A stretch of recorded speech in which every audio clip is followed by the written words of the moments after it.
साथियों नमस्कार। आज हम लोग उत्तर प्रदेश लोक सेवा आयोग द्वारा आयोजित राजकीय महाविद्यालय प्रवक्ता भर्ती परीक्षा के हिंदी विषय के 2017 की जो वैकेंसी थी और जिसकी परीक्षा नवंबर 2019 में हुई थी, उस प्रश्न पत्र को का जो सॉल्व पेपर है उसको देखेंगे। आप सब अवगत ही हैं कि गवर्नमेंट डिग्री कॉलेज की वैकेंसी उत्तर प्रदेश लोक सेवा आयोग द्वारा आई हुई है और बहुत अच्छी संख्या में सीट है सभी विषय में। तो इसलिए आवश्यक है कि अभी से आप गवर्नमेंट डिग्री कॉलेज परीक्षा की एक स्ट्रेटजी बना करके उसकी तैयारी शुरू कर दें। इसमें सबसे पहला चरण है कि आप पूर्व की परीक्षाएं जो आयोजित हो चुकी हैं आयोग के द्वारा, उसके प्रश्न पत्र को देखना, एनालाइज करना और यह समझना कि किस तरह के प्रश्न जो 2025 की वैकेंसी है उसमें किस तरह के प्रश्न आ सकते हैं। आप सबसे रिक्वेस्ट है कि चैनल को सब्सक्राइब कर लें, अपने दोस्तों के बीच, मित्रों के बीच, जो भी हिंदी विषय पढ़ते हैं उनके बीच शेयर करें। हमारी कोशिश है कि क्वालिटी कंटेंट चैनल पर रहे और जिससे आपकी पढ़ाई में सहयोग हो। आज हम लोग गवर्नमेंट डिग्री कॉलेज 2017 के प्रश्न पत्र को शुरू करते हैं। पहला क्वेश्चन है, निम्नलिखित रचनाओं और रचनाकारों में से सही विकल्प है। ऑप्शन है करड़ाभरण याकूब खां, रतन हजारा कुलपति, भाषाभूषण जसवंत सिंह, रस रहस्य मतिराम। तो इसका सही उत्तर है ऑप्शन सी, भाषाभूषण जसवंत सिंह। भाषाभूषण और प्रबोध चंद्रोदय जसवंत सिंह की रचनाएं हैं और बहुत महत्वपूर्ण है। भाषाभूषण तो खास करके कई बार परीक्षा में पूछा गया। तो भाषाभूषण जसवंत सिंह की रचना है, करड़ाभरण कवि गोविंद की है, रतन हजारा रसनिधि की रचना है। रस रहस्य कुलपति मिश्र का बहुत ही प्रसिद्ध कृति है। अगला प्रश्न है जो बहुत प्रसिद्ध है, तुलसी गंग दुवो भय सुकविन के सरदार। कविवर गंग के संबंध में यह किसका कथन है? ऑप्शन है केशवदास, बनारसी दास, सेनापति, भिखारी दास। तो इसका सही उत्तर है ऑप्शन डी, भिखारी दास। यह कथन रीतिकाल के प्रसिद्ध कवि भिखारी दास का है। भिखारी दास द्वारा लिखित कृतियां हैं काव्य निर्णय, रस सारांश, छंदारड़व पिंगल, श्रृंगार निर्णय, नाम प्रकाश, विष्णु पुराण भाषा, शतरंज छंद प्रकाश, शतरंज शतिका और अमर प्रकाश। अगला प्रश्न है, बीती विभावरी जागरी, अंबर पनघट में डुबो रही ताराघट उषा नागरी। इस उद्धरण में प्रयुक्त अलंकार क्या है? ऑप्शन है उपमा, उत्प्रेक्षा, रूपक, दृष्टांत। तो इस उद्धरण में रूपक अलंकार है। यह कविता बीते विभावरी जागरी जयशंकर प्रसाद के लहर काव्य संग्रह में संकलित है। इस उद्धरण में कवि मानवीकरण के द्वारा उषा रूपी सुंदर नायिका का रूप चित्रण किया है। नायिका को जगाते हुए कवि कहते हैं कि री सखी, रात बीत चुकी है, प्रभात हो गया है, अब तू जाग जा।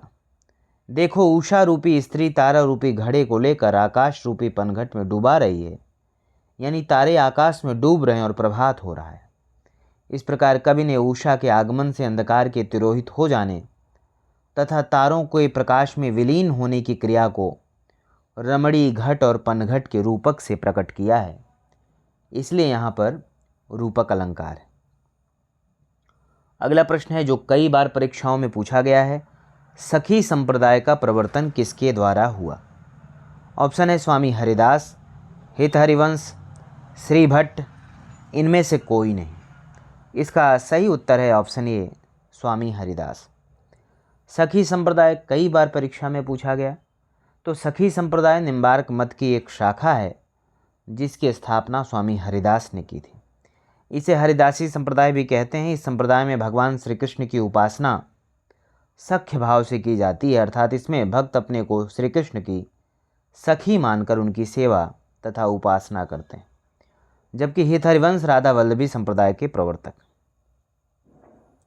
अगला प्रश्न देखते हैं, बिहारी को किस श्रेणी के रीति कवियों में माना जाता है? ऑप्शन है रीति मुक्त कवि, रीतिबद्ध कवि, रीति सिद्ध कवि, रीति क्रमित कवि। तो इसका सही उत्तर होगा ऑप्शन सी, रीति सिद्ध कवि।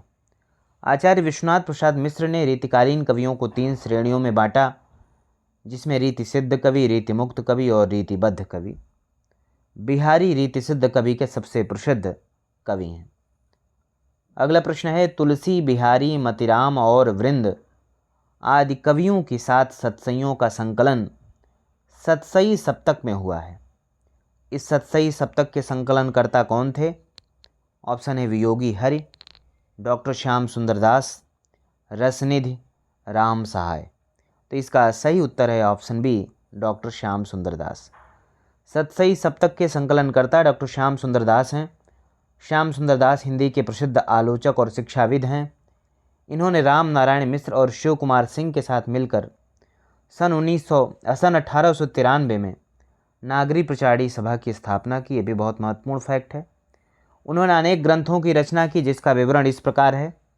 मौलिक रचनाएं हैं हिंदी कोविद रत्नमाला, भाग 1, भाग 2, साहित्यालोचन, भाषा विज्ञान, हिंदी भाषा का विकास, हिंदी भाषा और साहित्य, गोस्वामी तुलसीदास, रूपक रहस्य आदि कृतियाँ इनकी हैं।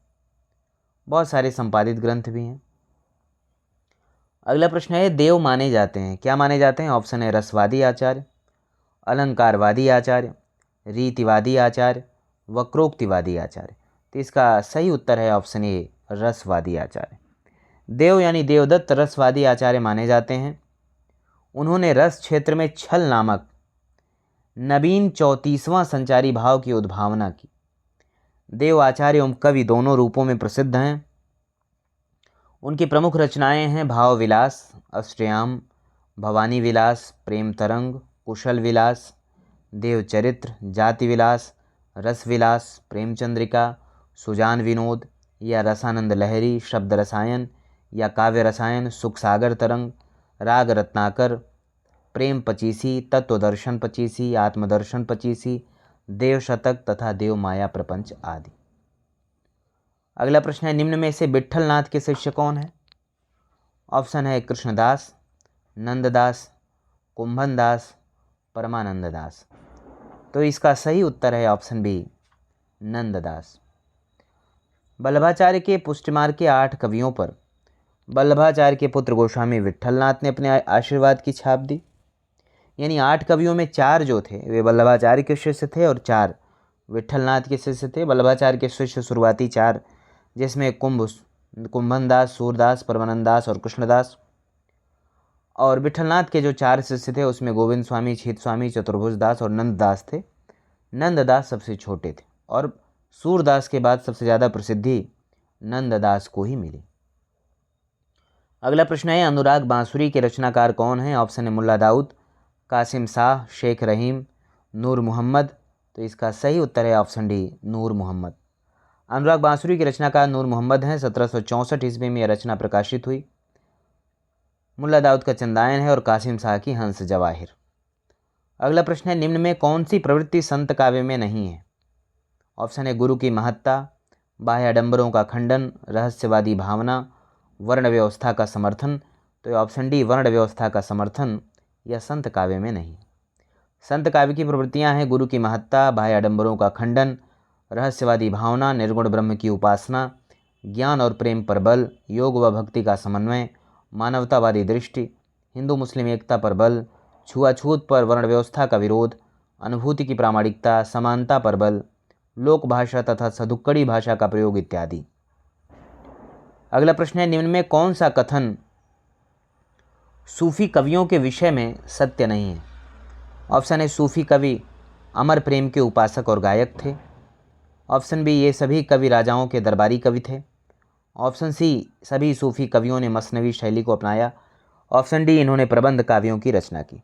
तो इसका सही उत्तर है ऑप्शन बी, सूफी कवियों के विषय में सही नहीं है कि ये सभी कवि राजाओं के दरबारी कवि थे, यह सही नहीं। भक्त सूफी जो काव्यधारा है भक्तिकाल की प्रमुख काव्यधारा है। इस काव्यधारा को रामचंद्र शुक्ल ने प्रेम मार्गी शाखा कहा। सूफी कवि अमर प्रेम के उपासक और गायक थे। उन्होंने ईश्वर को नारी और जीवात्मा को पुरुष के रूप में कल्पित किया। उनका मत है कि लौकिक प्रेम के माध्यम से ही अलौकिक प्रेम की प्राप्ति संभव है, इसलिए उन्होंने इश्क मजाजी से इश्क हकीकी को प्राप्त करने पर बल दिया है। सभी सूफी कवियों ने मसनवी शैली में प्रबंध काव्यों की रचना की है। सूफी काव्यधारा के प्रमुख कवि और उनकी रचनाएं हैं असाइद की हंसावली, मुल्ला दाऊद का चंदायन, मंझन की मधुमालती, उस्मान की चित्रावली, जायसी की पद्मावत, अखरावट और आखिरी कलाम, शेख नबी का ज्ञानदीप और पुहकर का रस रतन। ये महत्वपूर्ण कृतियाँ हैं। अगला प्रश्न है, ये ब्रज भाषा के मतिराम ऐसे कवियों के समकक्ष हैं और कहीं कहीं तो भाषा और भाव के माधुर्य में पद्माकर से तक टक्कर लेते हैं। आचार्य शुक्ल ने यह किस कवि के लिए कहा? ऑप्शन है बेनी प्रवीण, बोधा, ग्वाल, भूषण। तो इसका सही उत्तर है ऑप्शन ए, बेनी प्रवीण। यह कथन रामचंद्र शुक्ल ने बेनी प्रवीण के लिए कहा। बेनी प्रवीण रीतिकाल के प्रमुख कवि हैं। उन्होंने सन 1817 में नवरस तरंग नामक ग्रंथ लिखा, जिसमें नायिका भेद, रस भेद और भाव भेद का निरूपण हुआ है। अब आप समझ सकते हैं कि आचार्य रामचंद्र शुक्ल के इतिहास से सीधे तौर पर पंक्तियाँ उठा करके परीक्षाओं में पूछ ली जाती हैं।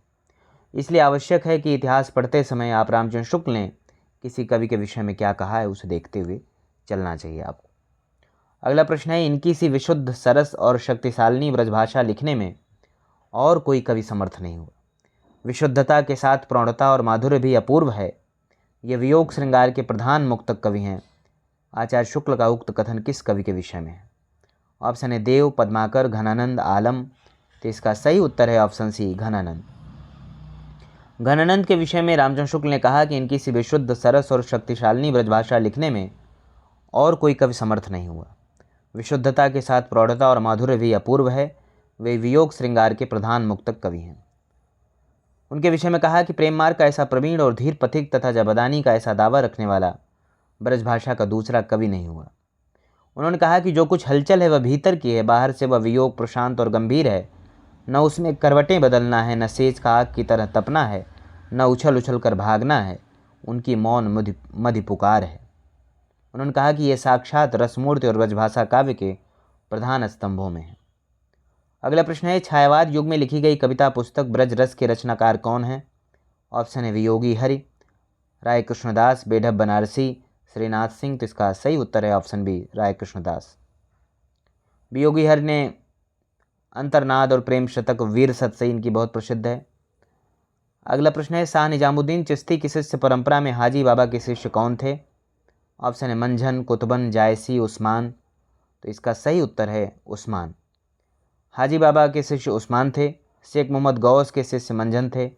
शेख बुरहान के शिष्य कुतुबन और सैयद मोहुद्दीन के शिष्य थे जायसी। अगला प्रश्न है, हिंदी रीति ग्रंथों की अखंड परंपरा का आरंभ आचार्य रामचंद्र शुक्ल ने माना है। किससे माना? ऑप्शन है चिंतामणि से, बेनी से, महाराजा जसवंत से या भूषण से। तो इसका सही उत्तर है ऑप्शन ए, चिंतामणि से। आचार्य रामचंद्र शुक्ल ने चिंतामणि से हिंदी में रीति ग्रंथों की अखंड परंपरा का आरंभ माना है। हिंदी साहित्य का इतिहास के उत्तर मध्यकाल के प्रकरण 1 में शुक्ल जी लिखते हैं कि हिंदी रीति ग्रंथों की परंपरा चिंतामणि त्रिपाठी से चली, अतः रीतिकाल का आरंभ उन्हीं से मानना चाहिए। अगला प्रश्न है, सूफी कवियों और रचनाओं को सुमेलित करना है। सीधे देख लेते हैं। उस्मान की चित्रावली जो 1613 में प्रकाशित हुई, नूर मोहम्मद की अनुराग बांसुरी है जो 1764 में प्रकाशित, कुतुबन की मृगावती है जो 1503 में प्रकाशित, और कासिम शाह की हंस जवाहिर है जो 1736 में प्रकाशित। अगला प्रश्न है, कविता या घेराव में किसी बौखलाए हुए आदमी का संक्षिप्त एकालाप है। उक्त काव्य पंक्ति के रचयिता कौन है? ऑप्शन है मुक्तिबोध, धूमिल, लीलाधर जगोड़ी, राजकमल चौधरी। इसका सही उत्तर है ऑप्शन बी, सुदामा प्रसाद पांडे, धूमिल। यह उनकी कविता संसद से सड़क तक से ली गई है। धूमिल के 3 काव्य संग्रह हैं, संसद से सड़क तक, कल सुनना मुझे तथा सुदामा पांडे का प्रजातंत्र। उनकी प्रसिद्ध कविताएं हैं मोचीराम, 20 साल बाद, पटकथा, रोटी और संसद, लोहे का स्वाद आदि। अगला प्रश्न है, निम्न कवियों में से एक भारतेंदु योगीन नहीं है। ऑप्शन है हरिऔध, बद्रीनारायण चौधरी प्रेमघन, प्रताप नारायण मिश्र, अंबिका दत्त व्यास। इसका सही उत्तर है ऑप्शन ए, अयोध्या सिंह उपाध्याय, हरिऔध। हरिऔध द्विवेदी युग के कवि हैं, भारतेंदु योगीन कवि नहीं हैं। भारतेंदु युग में बद्रीनारायण चौधरी प्रेमघन, प्रताप नारायण मिश्र, अंबिका दत्त व्यास, बाल मुकुंद गुप्त, बालकृष्ण भट्ट, राधाचरण गोस्वामी, जगमोहन सिंह, राधा कृष्णदास, दुर्गा दत्त व्यास, लाला श्रीनिवास दास तथा नवनीत चतुर्वेदी। अगला प्रश्न है, हो गया है व्यर्थ जीवन, मैं रण में गया हार। यह काव्य पंक्ति निराला की किस कविता में है? ऑप्शन है राम की शक्ति पूजा, सरोज स्मृति, वन बेला, स्नेह निर्झर बह गया। तो तो इसका सही उत्तर है ऑप्शन सी, वनवेला। यह पंक्ति निराला की वनवेला कविता से ली गई है। निराला छायावादी युग के 4 प्रमुख स्तंभों में से एक माने जाते हैं। उन्होंने अपनी कविताओं में कल्पना के साथ साथ यथार्थ को भी प्रमुखता से चित्रित किया है। वे हिंदी के मुक्त छंद के प्रवर्तक माने जाते हैं। उनके काव्य संग्रह हैं अनामिका, परिमल, गीतिका, तुलसीदास, अड़िमा, कुकुरमुत्ता, नए पत्ते, बेला, अर्चना, आराधना, गीतगुंज और सांध्य काकली इत्यादि। तो आज के वीडियो में हम लोगों ने 20 क्वेश्चन किए। नेक्स्ट वीडियो में बचे हुए प्रश्नों को देखेंगे। तो आज के लिए इतना ही। आप सबका बहुत बहुत धन्यवाद। साथियों नमस्कार। हम लोग राजकीय महाविद्यालय प्रवक्ता भर्ती परीक्षा 2017 के हिंदी विषय के प्रश्न पत्र को सॉल्व कर रहे हैं। पिछले वीडियो में 20 क्वेश्चन तक हो गया था। आज उसके बाद के प्रश्न को देखेंगे। जैसा कि आप सबको पता है कि राजकीय महाविद्यालय प्रवक्ता भर्ती 2025 आई हुई है और जिसमें बहुत अच्छी संख्या में, सभी विषयों में बहुत अच्छी संख्या में सीटें हैं। इसलिए आवश्यक है कि पुराने प्रश्न पत्र जो उत्तर प्रदेश लोक सेवा आयोग द्वारा राजकीय महाविद्यालय प्रवक्ता भर्ती परीक्षाओं में जो प्रश्न पत्र आया है उसको देखना, उसको सॉल्व करना, उसको एनालाइज करना बहुत आवश्यक है। इसलिए हमारी कोशिश है कि पूर्व के जितनी भी परीक्षाएं लोक सेवा आयोग द्वारा राजकीय महाविद्यालय हिंदी विषय की हुई हैं उन सभी प्रश्न पत्र को सॉल्व किया जाए, प्रश्नों को देखा जाए। आप सबसे रिक्वेस्ट है कि बहुत सारे लोग ऐसे हैं जो चैनल की वीडियोस को देखते हैं लेकिन चैनल को सब्सक्राइब नहीं किए। आपसे रिक्वेस्ट है कि चैनल को सब्सक्राइब कर लें जिससे समय समय पर आपको नोटिफिकेशन मिलता रहे। और हम लोग गवर्नमेंट डिग्री कॉलेज की प्रिपरेशन का अभी प्रीवियस ईयर क्वेश्चंस के बाद डेडिकेटेड उसको किस तरह से उस परीक्षा की तैयारी की जाए, कहाँ कहाँ से प्रश्न बन सकते हैं और किस तरह से हम लोग मिल करके आपस में इस परीक्षा की तैयारी को बेहतर कर सकते हैं, इस दिशा में भी प्रयास करेंगे चैनल के द्वारा। शुरू करते हैं। आज 21 नंबर क्वेश्चन है, निम्नलिखित युग्मों में से एक सुमेलित नहीं है। ऑप्शन है गीत फरोश भवानी प्रसाद मिश्र, चाँद का मुँह टेढ़ा है गजानन माधव मुक्तिबोध, धूप के घाम गिरिजा कुमार माथुर, टूटने का सुख अज्ञेय। तो इसमें ऑप्शन डी टूटने का सुख अज्ञेय यह सुमेलित नहीं है क्योंकि टूटने के का सुख भवानी प्रसाद मिश्र की रचना है। अगला प्रश्न है गिरजे का घंटा इनकी पहली कविता मानी जाती है। किसकी पहली कविता है? ऑप्शन है जयशंकर प्रसाद, सुमित्रा नंदन पंत, सूर्यकांत त्रिपाठी निराला, राजकुमार वर्मा। तो इसका सही उत्तर है ऑप्शन बी, सुमित्रा नंदन पंत। गिरजे का घंटा सुमित्रा नंदन पंत की पहली कविता मानी जाती है। यह कविता 1946 में तो नहीं होगी, ये गलत फैक्ट यहाँ पर है। आचार्य रामचंद्र शुक्ल पंत को छायावाद का प्रतिनिधि कवि मानते हैं, उन्हें छायावाद का विष्णु भी कहते हैं। सुमित्रा नंदन पंत की रचनाएं हैं उच्छ्वास, ग्रंथि, वीणा, पल्लव, गुंजन, युगांत, युगवाणी, ग्राम्या, स्वर्ण किरण, स्वर्ण धूल, युगपथ, उत्तरा, रजत शिखर, शिल्पी, अतिमा, वाड़ी, 100 वर्ण, कला और बूढ़ा चांद इत्यादि। अगला प्रश्न है मैथिली क्षण गुप्त कृत यशोधरा की विधा क्या है? किस विधा में यशोधरा लिखी गई? ऑप्शन है गद्य विधा, ऑप्शन बी है पद्य, ऑप्शन सी है चंपू, ऑप्शन डी है इनमें से कोई नहीं। इसका सही उत्तर है ऑप्शन सी, चंपू काव्य। मैथिली क्षण गुप्त कृत यशोधरा चंपू काव्य है। इसका प्रकाशन 1933 ईस्वी में हुआ। यह गौतम बुद्ध के गृह त्याग की कहानी को केंद्र में रखकर लिखा गया है। इसमें गौतम बुद्ध की पत्नी यशोधरा की विरहजन्य पीड़ा की अभिव्यक्ति अत्यंत मार्मिक ढंग से की गई है। यह गद्य पद्य मिश्रित विधा है, इसलिए इसे चंपू काव्य कहा जाता है। अगला प्रश्न है छायावाद तत्वतः प्रकृति के बीच जीवन का उद्गीत है, यह किसने कहा? यह उद्घोष। ऑप्शन है महादेवी वर्मा, नंद दुलारे वाजपेयी, जयशंकर प्रसाद, रामविलास शर्मा। तो इसका सही उत्तर है ऑप्शन ए, महादेवी वर्मा। महादेवी वर्मा ने कहा था छायावाद के विषय में कि छायावाद तत्वतः प्रकृति के बीच जीवन का उद्गीत है। नंदुलाल वाजपेयी ने कहा कि मानव अथवा प्रकृति के सूक्ष्म किंतु व्यक्त सौंदर्य में आध्यात्मिक छाया का भान मेरे विचार से छायावाद की एक सर्वमान्य व्याख्या हो सकती। जयशंकर प्रसाद ने कहा कि जब वेदना के आधार पर स्वानुभूत मची अभिव्यक्ति होने लगी तब हिंदी में उसे छायावाद के नाम से अभिहित किया गया।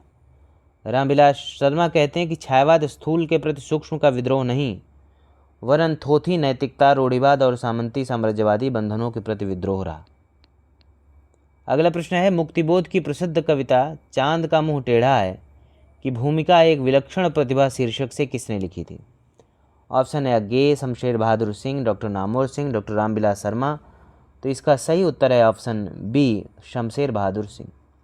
मुक्तिबोध की प्रसिद्ध कविता चांद का मुंह टेढ़ा है की भूमिका एक विलक्षण प्रतिभा शीर्षक से शमशेर बहादुर सिंह ने लिखी है। मुक्तिबोध की रचनाओं का विवरण इस प्रकार है। चांद का मुंह टेढ़ा है 1964 में, भूरी भूरी खाक धूल 1980 में, कहानी संग्रह काठ का सपना और सतह से उठता आदमी, विपात्र आदि। आलोचनात्मक कृतियां हैं। कामायनी एक पुनर्विचार महत्वपूर्ण है, नई कविता का आत्मसंघर्ष ये भी महत्वपूर्ण है, और नए साहित्य का सुंदर शास्त्र, ये 3 आलोचनात्मक कृतियां हैं। अगला प्रश्न है, निम्न में से एक द्विवेदी युगीन कविता की प्रवृत्ति नहीं है। ऑप्शन है कल्पना का अतिरेक, राष्ट्रीयता, इतिवृत्तात्मकता, नीति और आदर्श का चित्रण। तो इसका सही उत्तर है ऑप्शन ए, द्विवेदी युगीन कविता में कल्पना का अतिरेक नहीं, यह छायावाद की प्रवृत्ति है। अगला प्रश्न देखते हैं, सही युग्म का चयन कीजिए।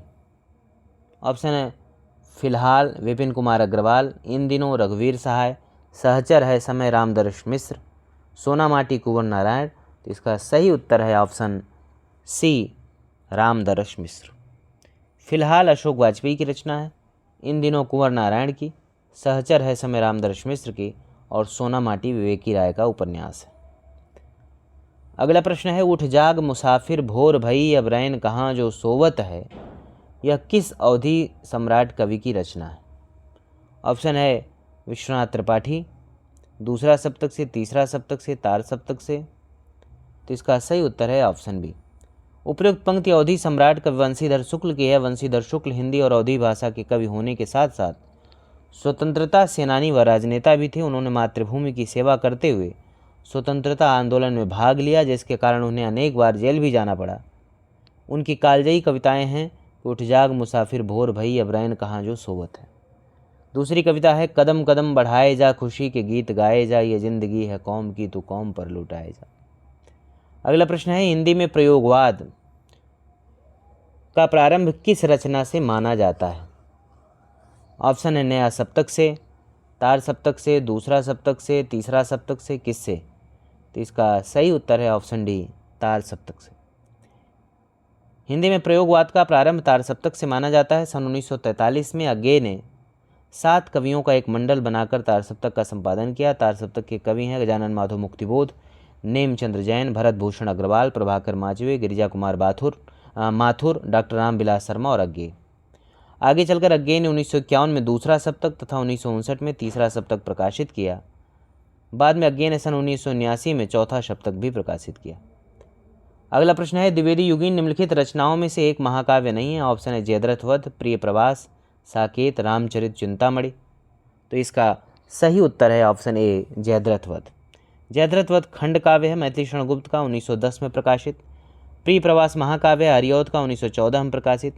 साकेत महाकाव्य 1931 में प्रकाशित, मैथिली शरण गुप्त।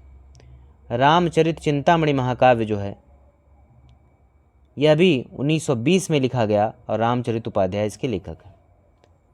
अगला प्रश्न है, रामदर्श मिश्र को किस काव्य संग्रह के लिए वर्ष 2015 का साहित्य अकादमी पुरस्कार मिला है? तो इसका सही उत्तर है ऑप्शन बी, आग की हंसी। रामदर्श मिश्र को आग की हंसी कविता संग्रह के लिए वर्ष 2015 का साहित्य अकादमी पुरस्कार मिला। इससे पूर्व उन्हें साहित्य के क्षेत्र में अभूतपूर्व योगदान के लिए वर्ष 2001-2 में सलाका सम्मान, 2011 में आम के पत्ते के लिए व्यास सम्मान से सम्मानित किया गया। उनकी प्रमुख काव्य कृतियाँ हैं पक गई है धूप, आग की हंसी, कंधे पर सूरज, शब्द सेतु, पथ के गीत, बैरंग बेनाम चिट्ठियाँ, आग कुछ नहीं बोलती, बारिश में भीगते बच्चे, हंसी ओठ पर आंखें नम हैं, आम के पत्ते आदि। अगला प्रश्न है, ज्ञान भिन्न कुछ क्रिया भिन्न है, इच्छा क्यों पूरी हो मन की, एक दूसरे से न मिल सके यह विडंबना है जीवन की। उपरोक्त पंक्तियाँ कामानी के किस सर्ग से ली गई? ऑप्शन है चिंता, कर्म, संघर्ष, रहस्य। तो इसका सही उत्तर है ऑप्शन डी, रहस्य से। उपरोक्त पंक्तियाँ कामानी के रहस्य सर्ग से ली गई हैं। कामानी जयशंकर प्रसाद की अंतिम व सर्वश्रेष्ठ रचना है। यह महाकाव्य सन 1936 में प्रकाशित हुआ। इसमें आदि पुरुष मनु की जीवन गाथा का वर्णन है। यह महाकाव्य 15 सर्गों में विभक्त है, जिसमें चिंता, आशा, श्रद्धा, काम, वासना, लज्जा, कर्म, ईर्ष्या, ईड़ा, स्वप्न, संघर्ष, निर्वेद, दर्शन, रहस्य और आनंद। अगला प्रश्न है प्रयाग रामगमन के लेखक कौन हैं? ऑप्शन है भारतेंदु, ऑप्शन बी है Premghan, option C Pratap Narayan Mishra, option D है अंबिका दत्त व्यास। तो इसका सही उत्तर है ऑप्शन बी, प्रेमघन। प्रेमघन की रचनाएं हैं प्रयाग रामागमन, जीर्ण जनपद, आनंद अरुणोदय, हार्दिक हर्षादर्श, मयंक महिमा, अलौकिक लीला, वर्षाबिंदु, भारत सौभाग्य आदि। भारतेंदु की रचनाएं हैं प्रेम मालिका, प्रेम सरोवर, गीत गोविंदानंद, वर्षा विनोद, प्रेम फुलवारी, वेणुगीत, प्रेमाश्रु वर्णन आदि। प्रताप नारायण मिश्र की रचनाएं प्रेम पुष्पावली, मन की लहर, लोकोक्त शतक, श्रृंगार विलास, तृप्यंताम। अंबिका दत्त व्यास, पावस पचासा, सुकफ सतसई और हो होरी इनकी रचनाएं। अगला प्रश्न है शत्रु मेरा बन गया है छल रहित व्यवहार मेरा, उक्त पंक्ति किस कृति से ली गई है? ऑप्शन है मधुशाला, मधुबाला, पलाशबन, मधुकलश। तो इसका सही उत्तर है ऑप्शन डी, मधुकलश। उक्त पंक्ति हरिवंश राय बच्चन द्वारा रचित कवि की वासना कविता से ली गई है, जो मधुकलश काव्य संग्रह में संग्रहित है। हरिवंश राय बच्चन की प्रमुख कृतियां हैं मधुशाला, मधुबाला, मधुकलश, मिलन यामिनी, प्रणय पत्रिका, निशा निमंत्रण, दो चट्टानें इत्यादि। पलाशवन नरेंद्र शर्मा की कृति है। अगला प्रश्न है दिनकर के किस काव्य ग्रंथ में युद्ध और शांति की समस्या का चित्रण मिलता है? ऑप्शन है उर्वशी, रश्मिरथी, कुरुक्षेत्र, सामधेनी। तो इसका सही उत्तर है ऑप्शन सी, कुरुक्षेत्र। दिनकर के काव्य ग्रंथ कुरुक्षेत्र में युद्ध और शांति की समस्या का चित्रण मिलता है। यह काव्य महाभारत के भीष्म युधिष्ठिर संवाद पर आधारित है। उर्वशी के लिए दिनकर को सन 1972 में ज्ञानपीठ पुरस्कार से सम्मानित किया गया। सामधेनी का काव्य जो है राष्ट्रीयता का जो मूल स्तर है वो राष्ट्रीयता है। अगला प्रश्न है लोकायतन पंत की प्रबंध कृति है जो किन दो खंडों में विभाजित है? तो इसमें ऑप्शन ए सही होगा, बाह्य परिवेश और अंतस चैतन्य। लोकायतन पंत की प्रबंध कृति है जो 2 खंडों में विभाजित है, बाह्य परिवेश और अंतस चैतन्य। प्रथम खंड में आज़ादी की प्राप्ति और द्वितीय खंड में स्वतंत्रता के बाद की स्थिति को वर्णित किया गया। 680 पृष्ठों का यह प्रबंध काव्य महात्मा गांधी के जीवन पर आधारित है। इस महाकाव्य का मुख्य उद्देश्य सामूहिक मुक्ति का भाव है। इस काव्यकृति के लिए पंत को सोवियत लैंड नेहरू पुरस्कार मिला था। अगला प्रश्न है ठेठ हिंदी का ठाठ किस विधा की रचना है? ऑप्शन है काव्य, आलोचना, नाटक, उपन्यास। तो इसका सही उत्तर है ऑप्शन डी, उपन्यास। अयोध्या सिंह उपाध्याय हरिऔध की रचनाएं उपन्यास है ठेठ हिंदी का ठाठ, अधिकिला फूल। काव्य में कबीर कुंडल, श्री कृष्ण शतक, प्रेम प्रपंच, प्रेमाम्ब प्रवाह, प्रेमाम्ब वारिध, प्रेमाम्ब प्रश्रवण, प्रेम पुष्पोहार, प्रिय प्रवास, ऋतु मुकुर, पद प्रमोद, चोखे चौपदे, चुपते चौपदे, पद्म प्रसून, उपहार, रस कलश, कल्पलता, वैदेही वनवास, पारिजात, मर्मस्पर्शी इत्यादि।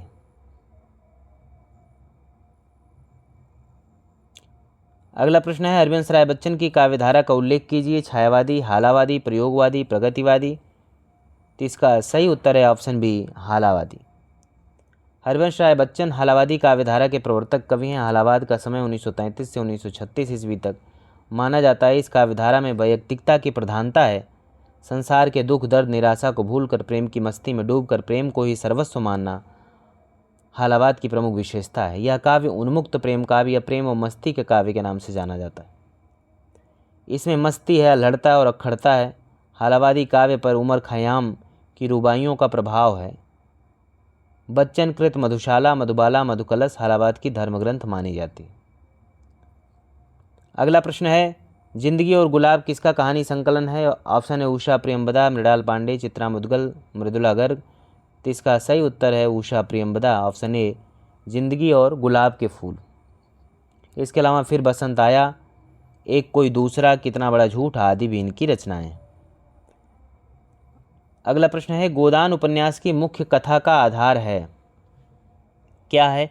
ऑप्शन है प्रेम प्रपंच, कृषक जीवन, दहेज प्रथा, अंग्रेजी राज। तो इसका सही उत्तर है ऑप्शन बी, कृषक जीवन।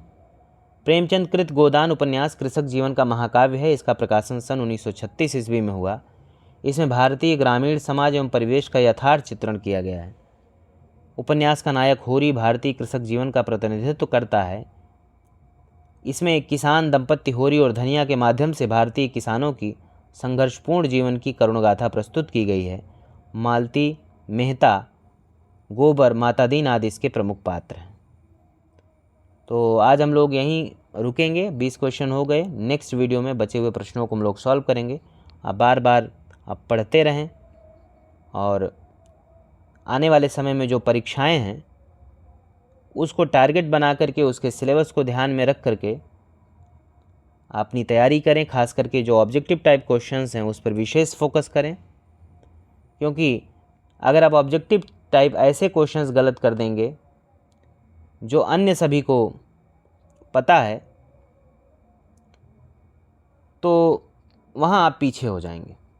इसलिए यह आवश्यक है कि प्रीवियस ईयर के क्वेश्चंस को बार बार पढ़ें, सेलेक्टेड किताबें रखें, उससे आप बार बार पढ़ें और अपने आप को जांचें परखें। तो मिलते हैं हम लोग नेक्स्ट वीडियो में। धन्यवाद। साथियों नमस्कार। हम लोग राजकीय महाविद्यालय प्रवक्ता भर्ती परीक्षा के हिंदी विषय के प्रश्न पत्र को 2017 के प्रश्न पत्र को सॉल्व कर रहे हैं। इससे पहले जो परीक्षाएं हुई थी 2017 के पहले, उन प्रश्न पत्रों को हम लोगों ने सॉल्व किया है। उसका सॉल्व पेपर यूट्यूब चैनल पर आप देख सकते हैं। एक प्लेलिस्ट है जिसमें यूपीपीएससी जीडीसी यानी गवर्नमेंट डिग्री कॉलेज में हिंदी विषय के सभी अभी तक के जो हुए हैं प्रश्न पत्र, उनका वहाँ पर आपको वीडियो मिल जाएगा, वहाँ आप देख सकते हैं। आप सब अवगत ही हैं कि बहुत अच्छी वैकेंसी आई हुई है और उसकी परीक्षा आने वाले 8-10 महीने में, 6 महीने के बाद उसकी डेट आपको कंफर्म हो जाएगी। तब तक यह कोशिश होनी चाहिए कि सिलेबस के अकॉर्डिंग तैयारी करें, क्योंकि इस बार से एक दूसरा चरण मेंस का भी चरण ऐड हो गया है। लेकिन जो सबसे क्रूशियल चरण है वो है प्रीलिम्स का, और प्रीलिम्स की परीक्षा जो होनी है वह पूर्व में भी होती रही है। उस तरह के ऑब्जेक्टिव प्रश्न पूछे जाते रहे हैं। इसलिए यह आवश्यक है कि पुराने प्रश्न पत्र को आप देखें, एनालाइज करें, समझें कि किस तरह के प्रश्न उत्तर प्रदेश लोक सेवा आयोग हिंदी विषय के संबंध में बना सकता है। और ध्यान रहे, न सिर्फ गवर्नमेंट डिग्री कॉलेज बल्कि आपको LT ग्रेड यानी TGT और PGT के भी जो प्रश्न लोक सेवा आयोग ने पूछे हैं हिंदी विषय में, उन्हें भी देखना चाहिए। आप सबसे रिक्वेस्ट है कि चैनल को लाइक करें, शेयर करें, सब्सक्राइब करें। बहुत सारे लोग ऐसे हैं जो वीडियोस देखते हैं, फॉलो करते हैं, लेकिन चैनल को सब्सक्राइब नहीं किए हैं। आपसे रिक्वेस्ट है कि चैनल को सब्सक्राइब कर लें, जिससे आपको समय समय पर नोटिफिकेशन मिलता रहे। 40 नंबर क्वेश्चन तक 2017 के का जो वैकेंसी थी, जो 2019 में जिसकी परीक्षा हुई थी, उसके 40 क्वेश्चन हो गए हैं। आज शुरू करते हैं 41 नंबर क्वेश्चन से। अमृतलाल नागर का प्रथम प्रकाशित उपन्यास है। ऑप्शन है ए किदा नैमिषारण्य, मानस का हंस, अमृत और विष, बूंद और समुद्र। तो इसका सही उत्तर है ऑप्शन डी, बूंद और समुद्र। अमृतलाल नागर बहुत चर्चित उपन्यासकार हैं। इन्होंने महाकाल बाद में भूख शीर्षक से प्रकाशित हुआ था, जो 1947 में। बूंद और समुद्र 1956 में बहुत महत्वपूर्ण है। शतरंज के मोहरे 1959 में। सुहाग के नूपुर 1960 में। ये उनके प्रसिद्ध उपन्यास हैं। मानस का हंस भी बहुत प्रसिद्ध है, तुलसीदास के जीवन पर उन्होंने लिखा है। खंजन नयन उपन्यास सूरदास के जीवन पर लिखा है, जिसमें अमृत और विष 1966 में, सात घूंघट वाला मुखड़ा 1968 में, एकिदा नैमिषारण्य 1972 में, मानस का हंस 1972 में, नाचो बहुत गोपाले भी बहुत पूछा जाता है 1978 में, खंजन नयन 1981 में, बिखरे तिनके 1982 में, अग्निगर्भा 1983 में और करवट 1985 में, जबकि पीढ़ियाँ 1990 में। तो महत्वपूर्ण उपन्यासकार हैं अमृतलाल नागर और बहुत सारे उपन्यास उन्होंने लिखे हैं। ध्यान देना चाहिए अमृतलाल नागर के उपन्यासों पर। अगला प्रश्न है सामाजिक उपन्यास अमर बेल के लेखक कौन हैं? ऑप्शन है वृंदावन लाल वर्मा, चतुर्सेन शास्त्री, हिमांशु जोशी, रांगे राघव। इसका सही उत्तर है ऑप्शन ए, वृंदावन लाल वर्मा। वृंदावन लाल वर्मा ने सामाजिक और ऐतिहासिक दोनों प्रकार के उपन्यास लिखे। इनके उपन्यासों का विवरण इस प्रकार है। सामाजिक उपन्यास में अमरबेल है, कुंडली चक्र है, प्रेम की भेंट है, प्रत्यागत, कभी न कभी, अचल मेरा कोई, लगन, संगम, सोना, आहत इत्यादि। इनके ऐतिहासिक उपन्यास बहुत प्रसिद्ध हैं, जिसमें गढ़कुंडार, विराटा की पद्मिनी यूपी हायर के सिलेबस में है, मुसाहिब जो कचनार, झांसी की रानी लक्ष्मीबाई, मृगनयनी, टूटे कांटे, माधव जी सिंधिया, भुवन विक्रम, अहिल्याबाई, रामगढ़ की रानी, सोती आग, महारानी दुर्गावती, कीचड़ और कमल, देवगढ़ की मुस्कान, ललितादित्य आदि इनके महत्वपूर्ण ऐतिहासिक उपन्यास हैं। बहुत प्रसिद्ध हैं वृंदावन लाल वर्मा, ऐतिहासिक उपन्यासों के कारण पूछे भी जाते हैं। अगला प्रश्न है, निम्नलिखित में से एक उपन्यास की कथा वस्तु का संबंध औपनिषदिक युग से है। गलत इसमें लिखा गया है, औपनिषदिक युग। ऑप्शन है बाणभट्ट की आत्मकथा, पुनर्नवा, अनामदास का पोथा और चारुचंद्रलेख। तो इसका सही उत्तर है ऑप्शन सी, अनामदास का पोथा। हजारी प्रसाद द्विवेदी के जो उपन्यास हैं वे पूछे जाते हैं कि उनका प्रकाशन कब हुआ, उसमें वर्णन, उसका जो वर्णन विषय है वो क्या है, वर्ण विषय। तो अनामदास का पोथा 1976 में इसका प्रकाशन हुआ और औपनिषदिक युग का इसमें वर्णन है। बाणभट्ट की आत्मकथा 1946 में हर्षवर्धन कालीन सामाजिक, राजनीतिक एवं सांस्कृतिक पृष्ठभूमि का वर्णन है। पुनर्नवा 1973 में गुप्तकालीन यानी समुद्रगुप्त ऐतिहासिक एवं सामाजिक पृष्ठभूमि का वर्णन है। चारुचंद्रलेख जो 1963 में प्रकाशित है, इसमें मध्ययुगीन या सातवाहन काल का वर्णन है। अगला प्रश्न है, व्यक्तिवादी उपन्यासकारों की परंपरा में निम्नलिखित में से कौन नहीं? ऑप्शन है भगवती चरण वर्मा, उपेंद्र नाथ अश्क, रामेश्वर शुक्ल अंचल, गोपाल राम गहमरी। तो कौन है इसमें जो व्यक्तिवादी उपन्यासकारों की श्रेणी में नहीं है? तो इसका सही उत्तर है ऑप्शन डी, गोपाल राम गहमरी। व्यक्तिवादी उपन्यासकार सामाजिक शक्तियों के स्थान पर व्यक्ति की सत्ता और उसके अस्तित्व को अधिक महत्वपूर्ण मानते हैं। व्यक्तिवादी उपन्यासकारों में भगवती चरण वर्मा, उपेंद्र नाथ अश्क, रामेश्वर शुक्ल अंचल, भगवती प्रसाद वाजपेयी, उषा देवी मिश्रा आदि प्रमुख माने जाते हैं, जबकि गोपाल राम गहमरी जासूसी उपन्यास के जन्मदाता हैं। पूछा भी जाता है जासूसी उपन्यास के जन्मदाता कौन हैं या कौन जासूसी उपन्यास के लिए प्रसिद्ध हैं, तो गोपाल राम गहमरी जासूसी उपन्यासों के लिए प्रसिद्ध हैं। अगला प्रश्न है, आचार्य रामचंद्र शुक्ल के अनुसार हिंदी के प्रथम उपन्यासकार कौन हैं? ऑप्शन है श्रद्धाराम फुल्लौरी, श्रीनिवास दास, किशोरीलाल गोस्वामी, मुंशी प्रेमचंद। तो इसका सही उत्तर है ऑप्शन बी, श्रीनिवास दास। देख लेते हैं हिंदी के प्रथम उपन्यासकारों के संबंध में जो मत है। रामचंद्र शुक्ल परीक्षा गुरु को मानते हैं, जो श्रीनिवास दास का उपन्यास है।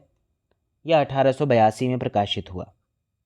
गणपति चंद्रगुप्त भाग्यवती जो 1877 में प्रकाशित हुआ, श्रद्धाराम फुल्लौरी का उपन्यास है, उसे हिंदी का पहला उपन्यास मानते हैं। डॉक्टर गोपाल राय, जिन्होंने हिंदी उपन्यास और कहानियों पर बहुत अच्छी किताबें लिखी हैं, तो गोपाल राय ने कहा कि देवरानी जेठानी की कहानी जो पंडित गौरी दत्त का उपन्यास है, 1870 में प्रकाशित हुआ, वह हिंदी का पहला उपन्यास है। आचार्य हजारी प्रसाद द्विवेदी ने भारतेंदु हरिश्चंद्र के 1889 में प्रकाशित पूर्ण प्रकाश चंद्र प्रभा को हिंदी का पहला उपन्यास माना। और डॉक्टर कृष्णलाल ने देवकीनंदन खत्री के 1888 में प्रकाशित चंद्रकांता को हिंदी का पहला उपन्यासकार कहा। अगला प्रश्न है, निम्न में से मनोहर श्याम जोशी की रचना नहीं है। ऑप्शन है हरिया हरक्यूलिस की हैरानी, कसब, सोना माटी, कौन हूँ मैं। तो इसका सही उत्तर है ऑप्शन सी, सोना माटी। सोना माटी मनोहर श्याम जोशी की रचना नहीं है, बल्कि यह विवेकी राय, महत्वपूर्ण उपन्यासकार हैं विवेकी राय। तो इन्होंने, विवेकी राय ने आंचलिक उपन्यासकार हैं, इन्होंने लिखा है सोना माटी। मनोहर श्याम जोशी के उपन्यास हैं कुरकुर स्वाहा, कसब 1982 में, हरिया हरक्यूलिस की हैरानी 1994 में, हमजाद, टाटा प्रोफेसर, क्याप, कौन हूँ मैं, उत्तराधिकारी इत्यादि।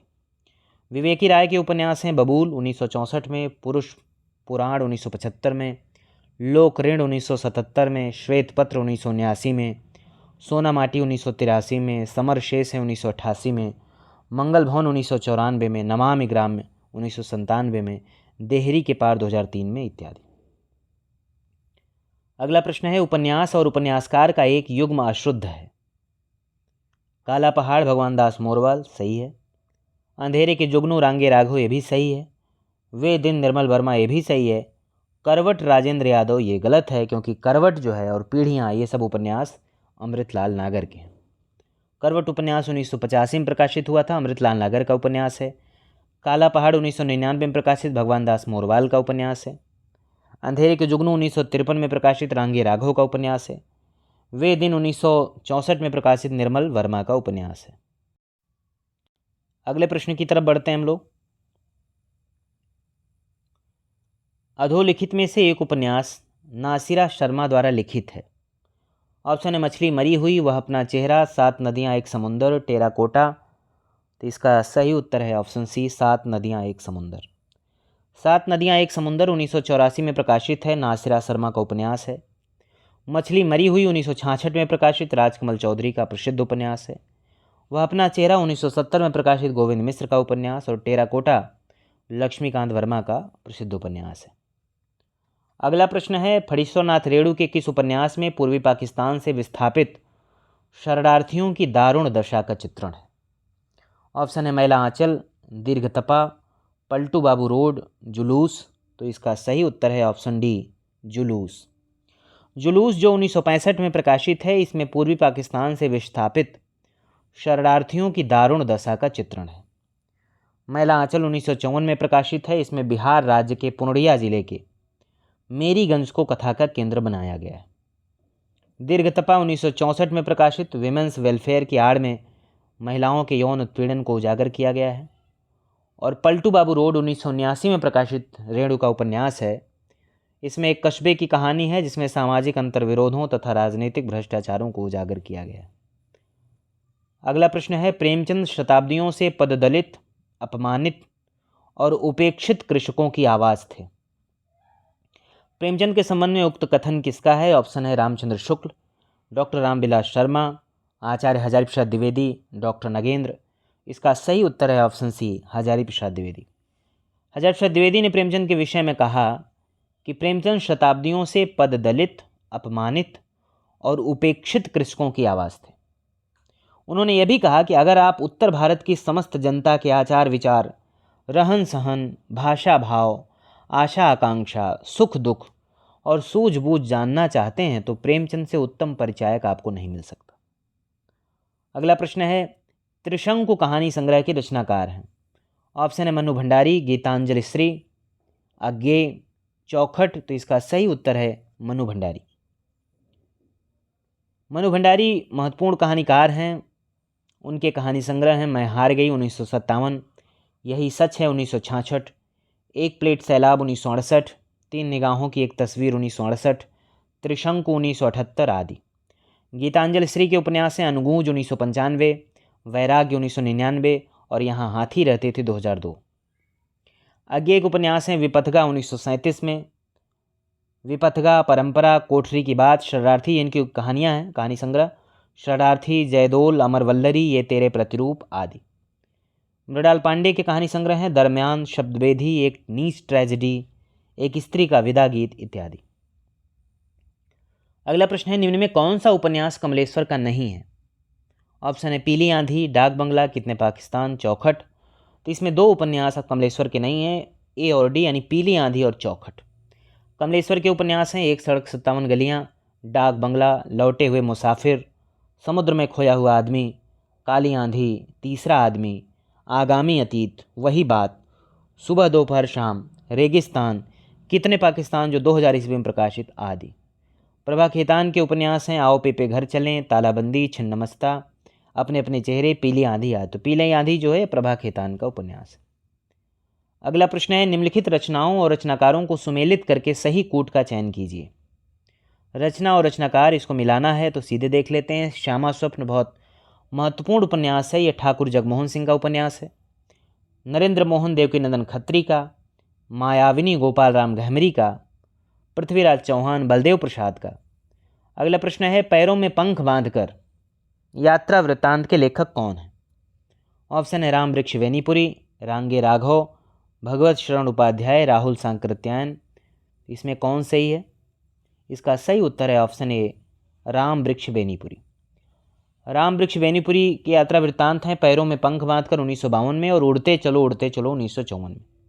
भगवत शरण उपाध्याय के यात्रा वृत्तांत हैं कलकत्ता से पेकिंग और सागर की लहरों पर 1959 में।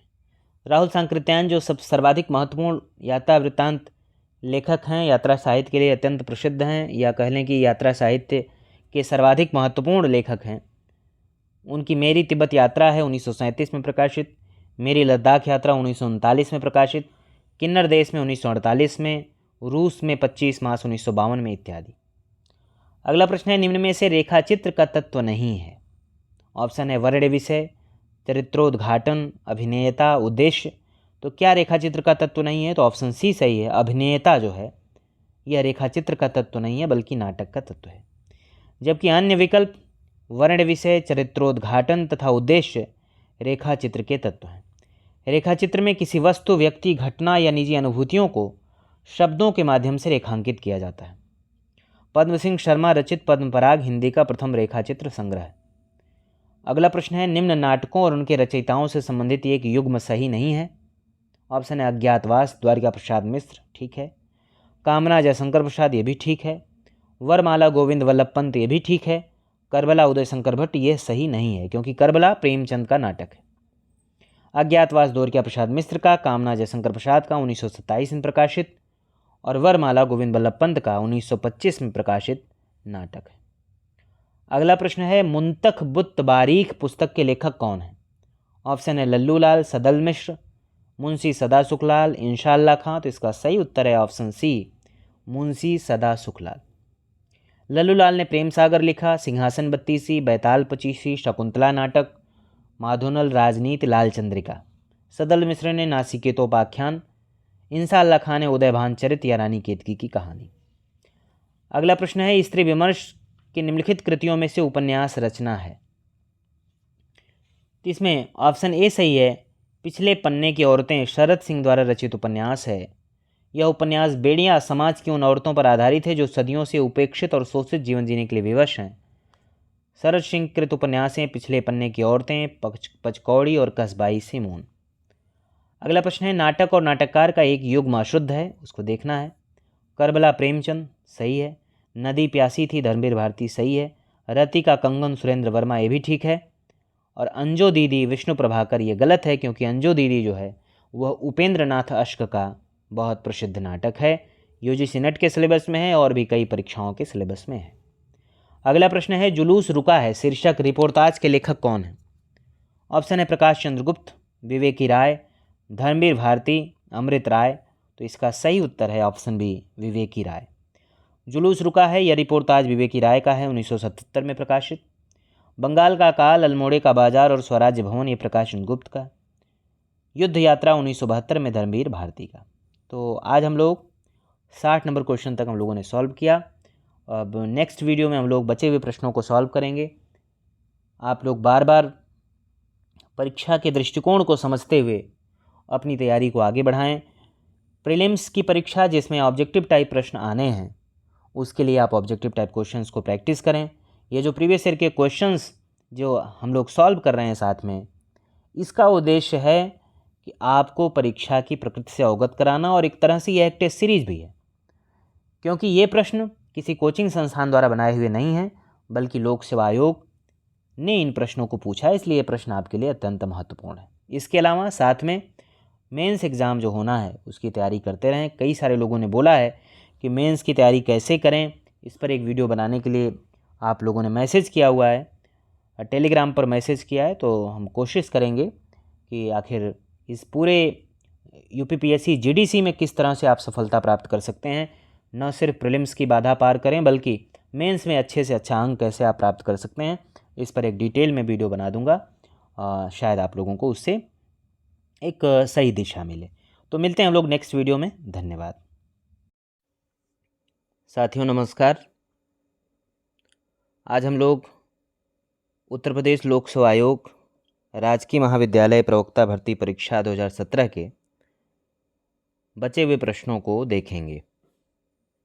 60 नंबर क्वेश्चन तक पिछले वीडियो में हो गया था। आज उससे आगे के प्रश्न हम लोग देखेंगे।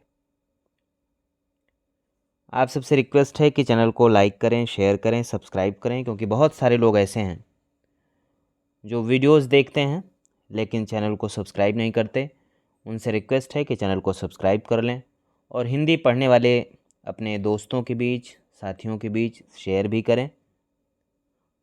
अभी हम लोग जो ये श्रृंखला चला रहे हैं जिसमें गवर्नमेंट डिग्री कॉलेज हिंदी विषय के प्रश्न पत्र को, जो इससे पहले परीक्षाएं हो चुकी हैं, उसके प्रश्न पत्र को सॉल्व कर रहे हैं।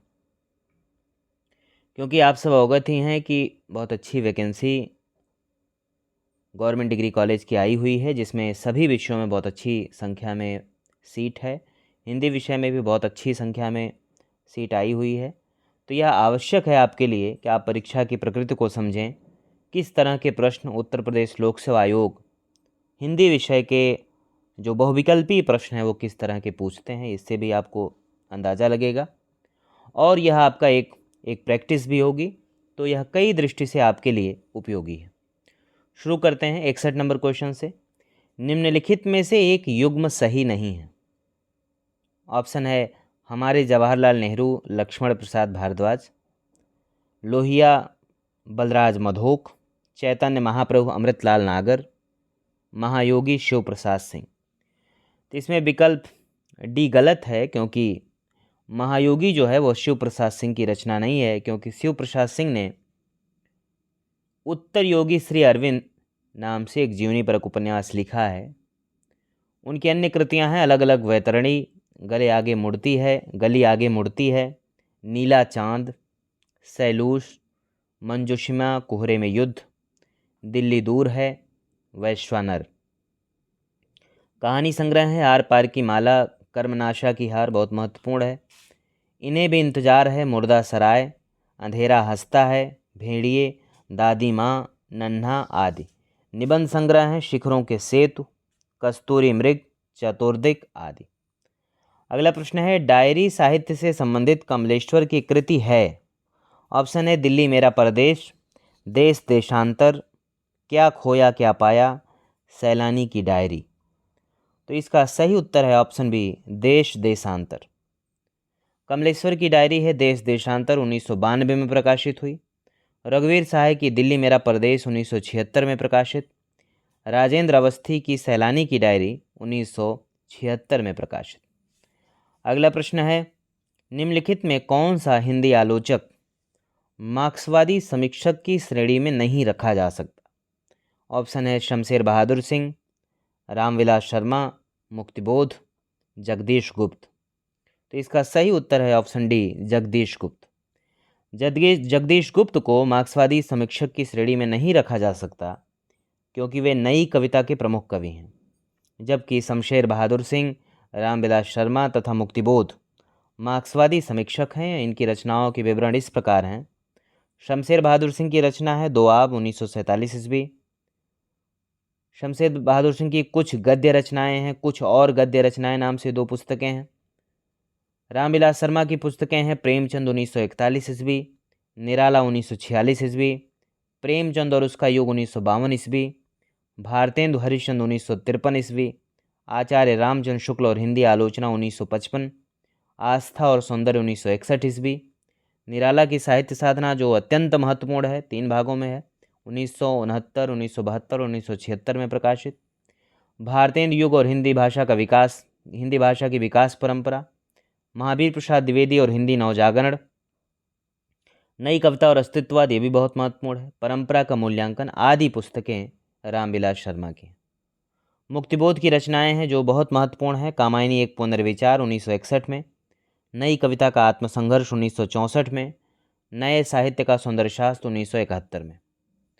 अगला प्रश्न है हिंदी साहित्य में प्राचीनतम आत्मचरित्र किसका है। ऑप्शन है बनारसी दास जैन कृत अर्धकथानक, राहुल सांकृत्यायन कृत मेरी जीवन यात्रा, वियोगी हरिकृत मेरा जीवन प्रवाह, आचार्य चतुर्सेन कृत मेरी आत्मकहानी। तो इसका सही उत्तर है ऑप्शन ए। हिंदी साहित्य की जो प्राचीनतम आत्मकथा है वह बनारसी दास जैन कृत अर्धकथा है। यह आत्मकथा पद्य में लिखी गई है। इसमें उन्होंने अपने जीवन के 55 वर्षों का विवरण ब्रज भाषा में प्रस्तुत किया। अगला प्रश्न है, निम्नलिखित में से एक आत्मकथा कमलेश्वर द्वारा रचित है। ऑप्शन है अपनी धरती अपने लोग, जलती हुई नदी, पीर पर्वत, जूठन। तो इसका सही उत्तर है ऑप्शन बी, जलती हुई नदी। कमलेश्वर की आत्मकथा 3 भागों में है। जो मैंने जिया 1992 ईस्वी, यादों का चिराग 1997 ईस्वी, जलती हुई नदी 1999 ईस्वी। रामविलास शर्मा की आत्मकथा है अपनी धरती अपने लोग, 1996 में प्रकाशित, 3 खंडों में विभक्त है। ओम प्रकाश वाल्मीकि की बहुत प्रसिद्ध आत्मकथा है जूठन, जो 1997 में प्रकाशित है, दलित आत्मकथा है। अगला प्रश्न है, नाम इसलिए बड़ा नहीं है कि वह नाम है, वह इसलिए बड़ा होता है कि उसे सामाजिक स्वीकृति मिली होती है। इस पंक्ति के लेखक कौन हैं? ऑप्शन है रामचंद्र शुक्ल, चंद्रधर शर्मा गुलेरी, सरदार पूर्ण सिंह, हजारी प्रसाद द्विवेदी। तो इसका सही उत्तर है ऑप्शन डी, हजारी प्रसाद द्विवेदी। यह निबंध संग्रह कुटच से लिया गया है। हजारी प्रसाद द्विवेदी के निबंध संग्रह हैं अशोक के फूल, कल्पलता, विचार और वितर्क, विचार प्रवाह, कुटज और आलोक पर्व। अगला प्रश्न है, भूत के पांव पीछे निबंध के लेखक कौन? ऑप्शन है हरिशंकर परसाई, श्रीलाल शुक्ल, ठाकुर प्रसाद सिंह, रामदरस मिश्र। इसका सही उत्तर है ऑप्शन ए, हरिशंकर परसाई। हरिशंकर परसाई के निबंध हैं पगडंडियों का जमाना, जैसे उनके दिन फिरे, सदाचार की ताबीज, शिकायत मुझे भी है, ठिठुरता हुआ गणतंत्र, अपनी अपनी बीमारी, वैष्णव की फिसलन, विकलांग श्रद्धा का दौर, भूत के पांव, बेईमानी की परत, सुनो भाई साधो, तुलसी चंदन घिसें, कहत कबीर, हंसते हैं रोते हैं तब की बात और थी, ऐसा भी सोचा जाता है, पाखंड का अध्याय और आवारा भीड़ के खतरे। हरिशंकर परसाई अपने व्यंग विधा के लिए बहुत प्रसिद्ध हैं, व्यंग्यात्मक निबंध भी इन्होंने लिखे हैं। अगला प्रश्न है, जयशंकर प्रसाद रचित चंद्रगुप्त नाटक के पात्रों के विषय में कौन सा कथन गलत है? ऑप्शन ए है अलका गांधार राजकुमारी है, ऑप्शन बी है कल्याणी मगध की पटरानी है, ऑप्शन सी है कार्नेलिया भारत की सराहना करती है, ऑप्शन डी है राक्षस नंद का मंत्री है। तो इसमें ऑप्शन बी गलत है, क्योंकि कल्याणी जो है वो मगध की पटरानी नहीं बल्कि मगध की राजकुमारी है। अगला प्रश्न है, भाषा के संबंध में कौन सा कथन गलत है?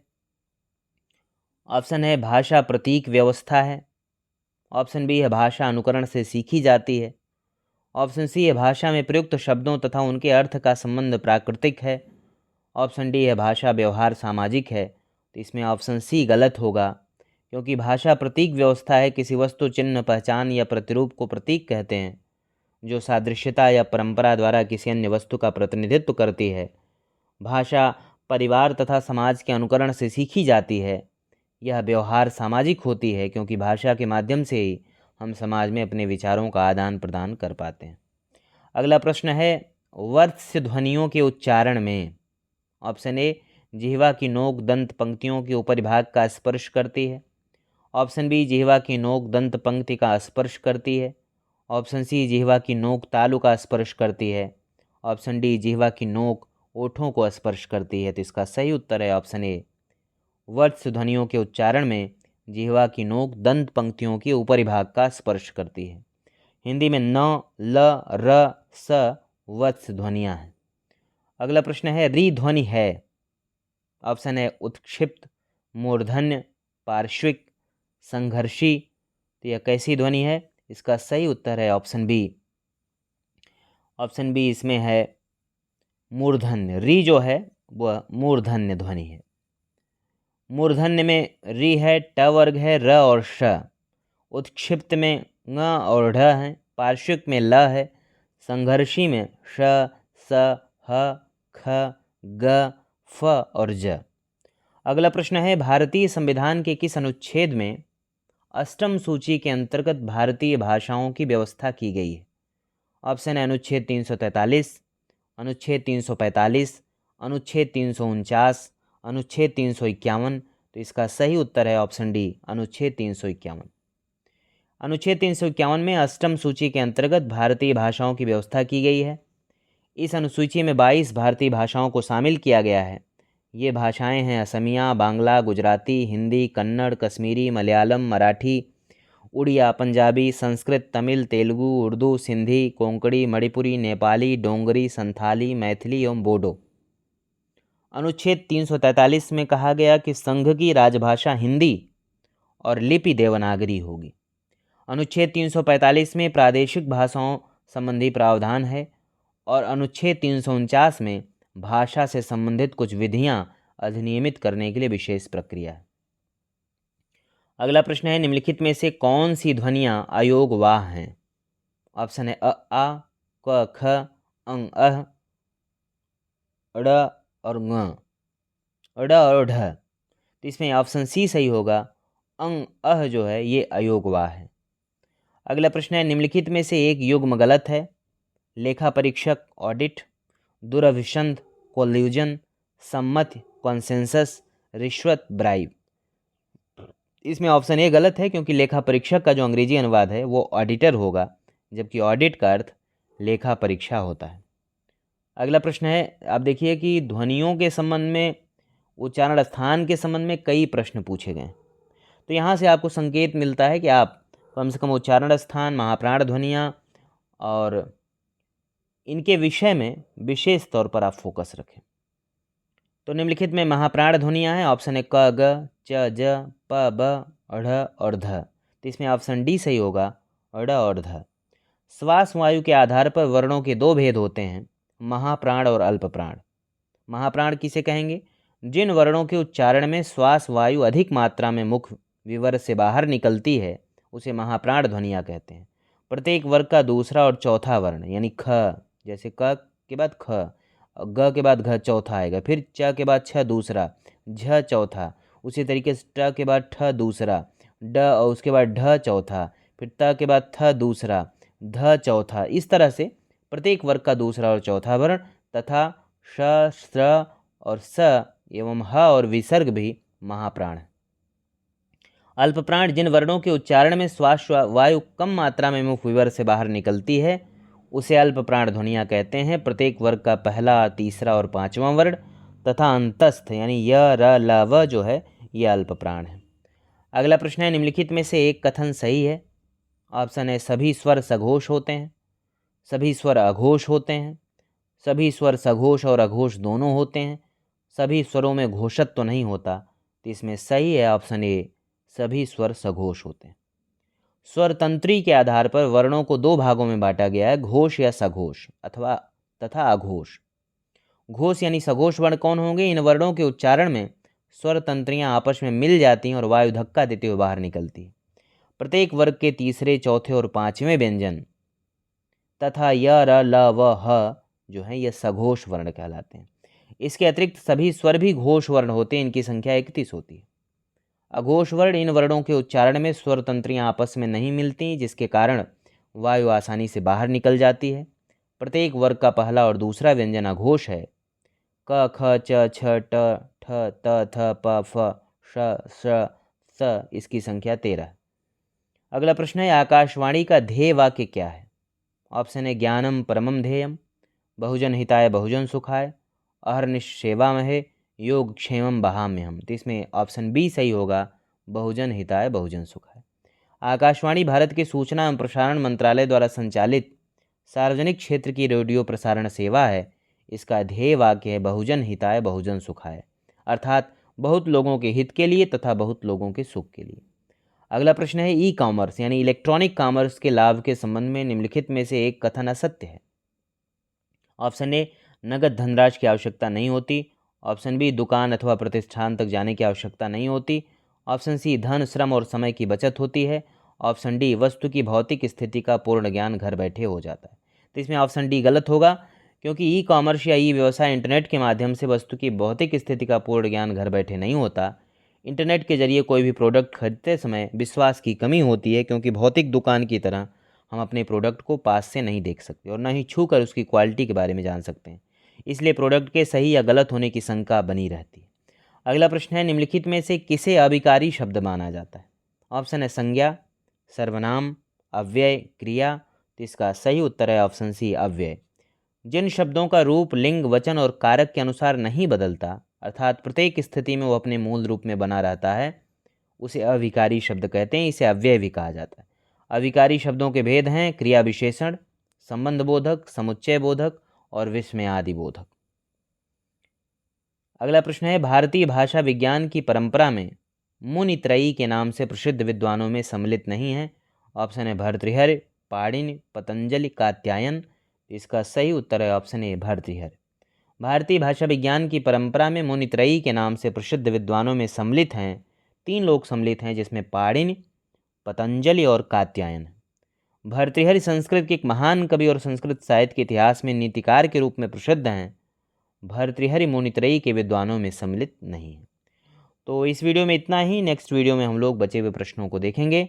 आप लोग बार बार इसका रिवीजन करें, ऑथेंटिक किताबों से पढ़ें और सिलेबस पर फोकस रहें। इसके अलावा मेंस की परीक्षा की जो तैयारी है वो भी आपको अभी से प्रारंभ कर देनी चाहिए। बहुत सारे लोग ऐसे हैं तैयारी के फेज़ में 4 साल, 5 साल, 2 साल से जुड़े हुए हैं और जिन्होंने लिखना छोड़ दिया है, क्योंकि अभी तक की परीक्षाएं जो है वह मैक्सिमम ऑब्जेक्टिव होती थी। इसलिए अभी आवश्यक है कि आप कलम उठा लें और अभी से प्रैक्टिस करना शुरू करें। क्वेश्चन बनाएं।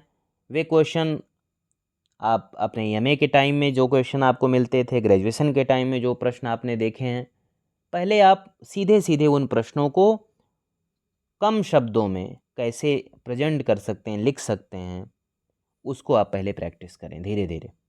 और पहले तो डिस्क्रिप्टिव पढ़ें, सबसे महत्वपूर्ण बात है, जिसलिए आप कॉम्प्रिहेंसिव ढंग से आपकी तैयारी हो और आने वाले समय में आप प्रीलिम्स और मेंस दोनों स्तरों पर आप बेहतर परफॉर्म कर पाएँ। तो मिलते हैं हम लोग नेक्स्ट वीडियो में। धन्यवाद। साथियों नमस्कार। आज हम लोग राजकीय महाविद्यालय प्रवक्ता भर्ती परीक्षा 2017 हिंदी विषय के प्रश्न पत्र के बचे हुए प्रश्नों को देखेंगे। इससे पहले की वीडियो में 80 नंबर क्वेश्चन तक हो गया था। आज 81 नंबर क्वेश्चन से हम लोग शुरू करेंगे। आप सब अवगत हैं कि राजकीय महाविद्यालय की बहुत अच्छी वैकेंसी आई हुई है और उसकी परीक्षा अब 2 चरणों में होगी, 3 चरण में होगी। पहले प्रीलिम्स होगा, फिर लिखित परीक्षा होगी और उसके बाद इंटरव्यू होगा। जो प्रीलिम्स परीक्षा है वह बहुविकल्पी होगी। इससे पहले भी राजकीय महाविद्यालय में जो परीक्षा होती थी वो बहुविकल्पी होती थी, ऑब्जेक्टिव टाइप क्वेश्चंस पूछे जाते थे। इसलिए यह आवश्यक है कि आप पुराने प्रश्न पत्र को देखें, जिससे आप समझ सकें कि किस तरह के प्रश्न उत्तर प्रदेश लोक सेवा आयोग द्वारा पूछे जाते हैं। आप सबसे रिक्वेस्ट है, बहुत सारे लोग चैनल पर विजिट करते हैं, वीडियोस देखते हैं, लेकिन चैनल को सब्सक्राइब नहीं करते हैं। तो आपसे रिक्वेस्ट है कि चैनल को लाइक करें, शेयर करें, सब्सक्राइब करें। अपने दोस्तों मित्रों के बीच चैनल को शेयर करें, बताएं कि यहाँ पर जीडीसी और हिंदी की जो अन्य परीक्षाएं हैं, हिंदी विषय की प्रिपरेशन, इससे संबंधित गुणवत्तापूर्ण वीडियो यहाँ पर आपको देखने को मिलते हैं। हमारी कोशिश है कि आने वाले समय में आपको पूरा हिंदी साहित्य का इतिहास, काव्य शास्त्र, भाषा विज्ञान, जितने भी ज़रूरी महत्वपूर्ण बिंदु हैं उस पर आपको सिलसिलेवार ढंग से, क्रमबद्ध ढंग से पढ़ाया जाए। आने वाले समय में वीडियोज़ आपको देखने को मिलेंगे। इससे पहले हम लोगों ने प्रीवियस ईयर क्वेश्चंस हिंदी विषय के जो यूथ कंपटीशन का जो पूरा संकलन है, उस संकलन को सॉल्व कराया गया है। आप चैनल की प्लेलिस्ट में जाकर के देख सकते हैं और उसमें आदिकाल, भक्तिकाल, रीतिकाल, आधुनिक काल, भाषा विज्ञान, काव्य शास्त्र, हिंदी साहित्य इतिहास, लेखन की परंपरा, पूरा हिंदी गद्य साहित्य का इतिहास, हिंदी पत्रकारिता, हिंदी व्याकरण, इन सभी टॉपिक्स से पूछे गए प्रश्नों का संकलन सॉल्व कराया गया है। तो आप जब आदिकाल पढ़ें तो आदिकाल के प्रश्नों को देखें। जो भी आप सेक्शन पढ़ रहे हों फिर उसके प्रश्नों को वहाँ से आप देख सकते हैं। 81 नंबर क्वेश्चन है कि पूर्वी हिंदी के अंतर्गत अवधी के अतिरिक्त इनमें कौन सी बोली समाहित की जाती है। ऑप्शन है कन्नौजी, मारवाड़ी, बघेली, इनमें से कोई नहीं। तो इसका सही उत्तर है ऑप्शन सी, बघेली, क्योंकि पूर्वी हिंदी में जो बोलियां हैं वो है अवधी, बघेली और छत्तीसगढ़ी। पश्चिमी हिंदी में खड़ी बोली यानी कौरवी है। ब्रजभाषा बुंदेली, हरियाणवी, कन्नौजी आ जाएगी पश्चिमी हिंदी में। राजस्थानी में पश्चिमी राजस्थानी, पूर्वी राजस्थानी, उत्तरी राजस्थानी, दक्षिणी राजस्थानी। पहाड़ी में गढ़वाली और कुमाऊनी, और बिहारी हिंदी में मैथिली, मगही और भोजपुरी आती है। अगला प्रश्न है, निम्न में कौन सी सेवा इंटरनेट से प्राप्त नहीं है? ऑप्शन ई लर्निंग, ई बैंकिंग, वीडियो कॉन्फ्रेंसिंग, ई हार्वेस्टिंग। इसका सही उत्तर है ऑप्शन डी, ई हार्वेस्टिंग। ई हार्वेस्टिंग की सेवा इंटरनेट से प्राप्त नहीं होती, जबकि ई लर्निंग, ई बैंकिंग तथा वीडियो कॉन्फ्रेंसिंग इंटरनेट सेवा से प्राप्त होती है। अगला प्रश्न है, शब्द की परिभाषा है। ऑप्शन है पद समूह, सार्थक ध्वनि समूह या ध्वनि। इसका सही उत्तर है ऑप्शन बी, सार्थक ध्वनि समूह। जिसका अर्थ निकलता है उसे शब्द कहते हैं, जैसे पुस्तक है, कमल, गाय, घर आदि। अगला प्रश्न जो भारतीय काव्यशास्त्र से है कि विशिष्ट पद रचना रीति ही कथन किस आचार्य का है? ऑप्शन है आचार्य वामन, आचार्य कुंतक, आचार्य लोल्लट, आचार्य आनंदवर्धन। तो इसका सही उत्तर है ऑप्शन बी, ऑप्शन ए होगा, वामन कह रहे हैं विशिष्ट पद रचना रीति। कुंतक कहते हैं वक्रोक्ति काव्य जीवितम, आनंदवर्धन ध्वनिरात्मा काव्यस्य। अगला प्रश्न है, मैं साहित्य को मनुष्य की दृष्टि से देखने का पक्षपाती हूँ। जो वाग्जाल मनुष्य को दुर्गतिहीनता और परमुखापेक्षिता से बचा न सके, जो उसके हृदय को पर दुख संवेदनशील न बना सके, उसे साहित्य कहने में मुझे संकोच होता है। यह कथन किसका है? ऑप्शन है आचार्य रामचंद्र शुक्ल, हजारी प्रसाद द्विवेदी, डॉक्टर नगेंद्र, रविन्द्रनाथ टैगोर। इसका सही उत्तर है ऑप्शन बी, हजारी प्रसाद द्विवेदी। हजारी प्रसाद द्विवेदी मानवतावादी मनुष्यता की बात करते हैं, उनके साहित्य में कई जगह आपको दिखेगा। उन्होंने कहा कि मैं साहित्य को मनुष्य की दृष्टि से देखने का पक्षपाती हूँ। जो वाग्जाल मनुष्य को दुर्गतिहीनता और परमुखापेक्षिता से बचा न सके, जो उसकी आभा को तेजोदीप्त न कर सके, जो उसके हृदय को पर दुख कातर और पर दुख संवेदनशील न बना सके, उसे साहित्य कहने में मुझे संकोच होता है।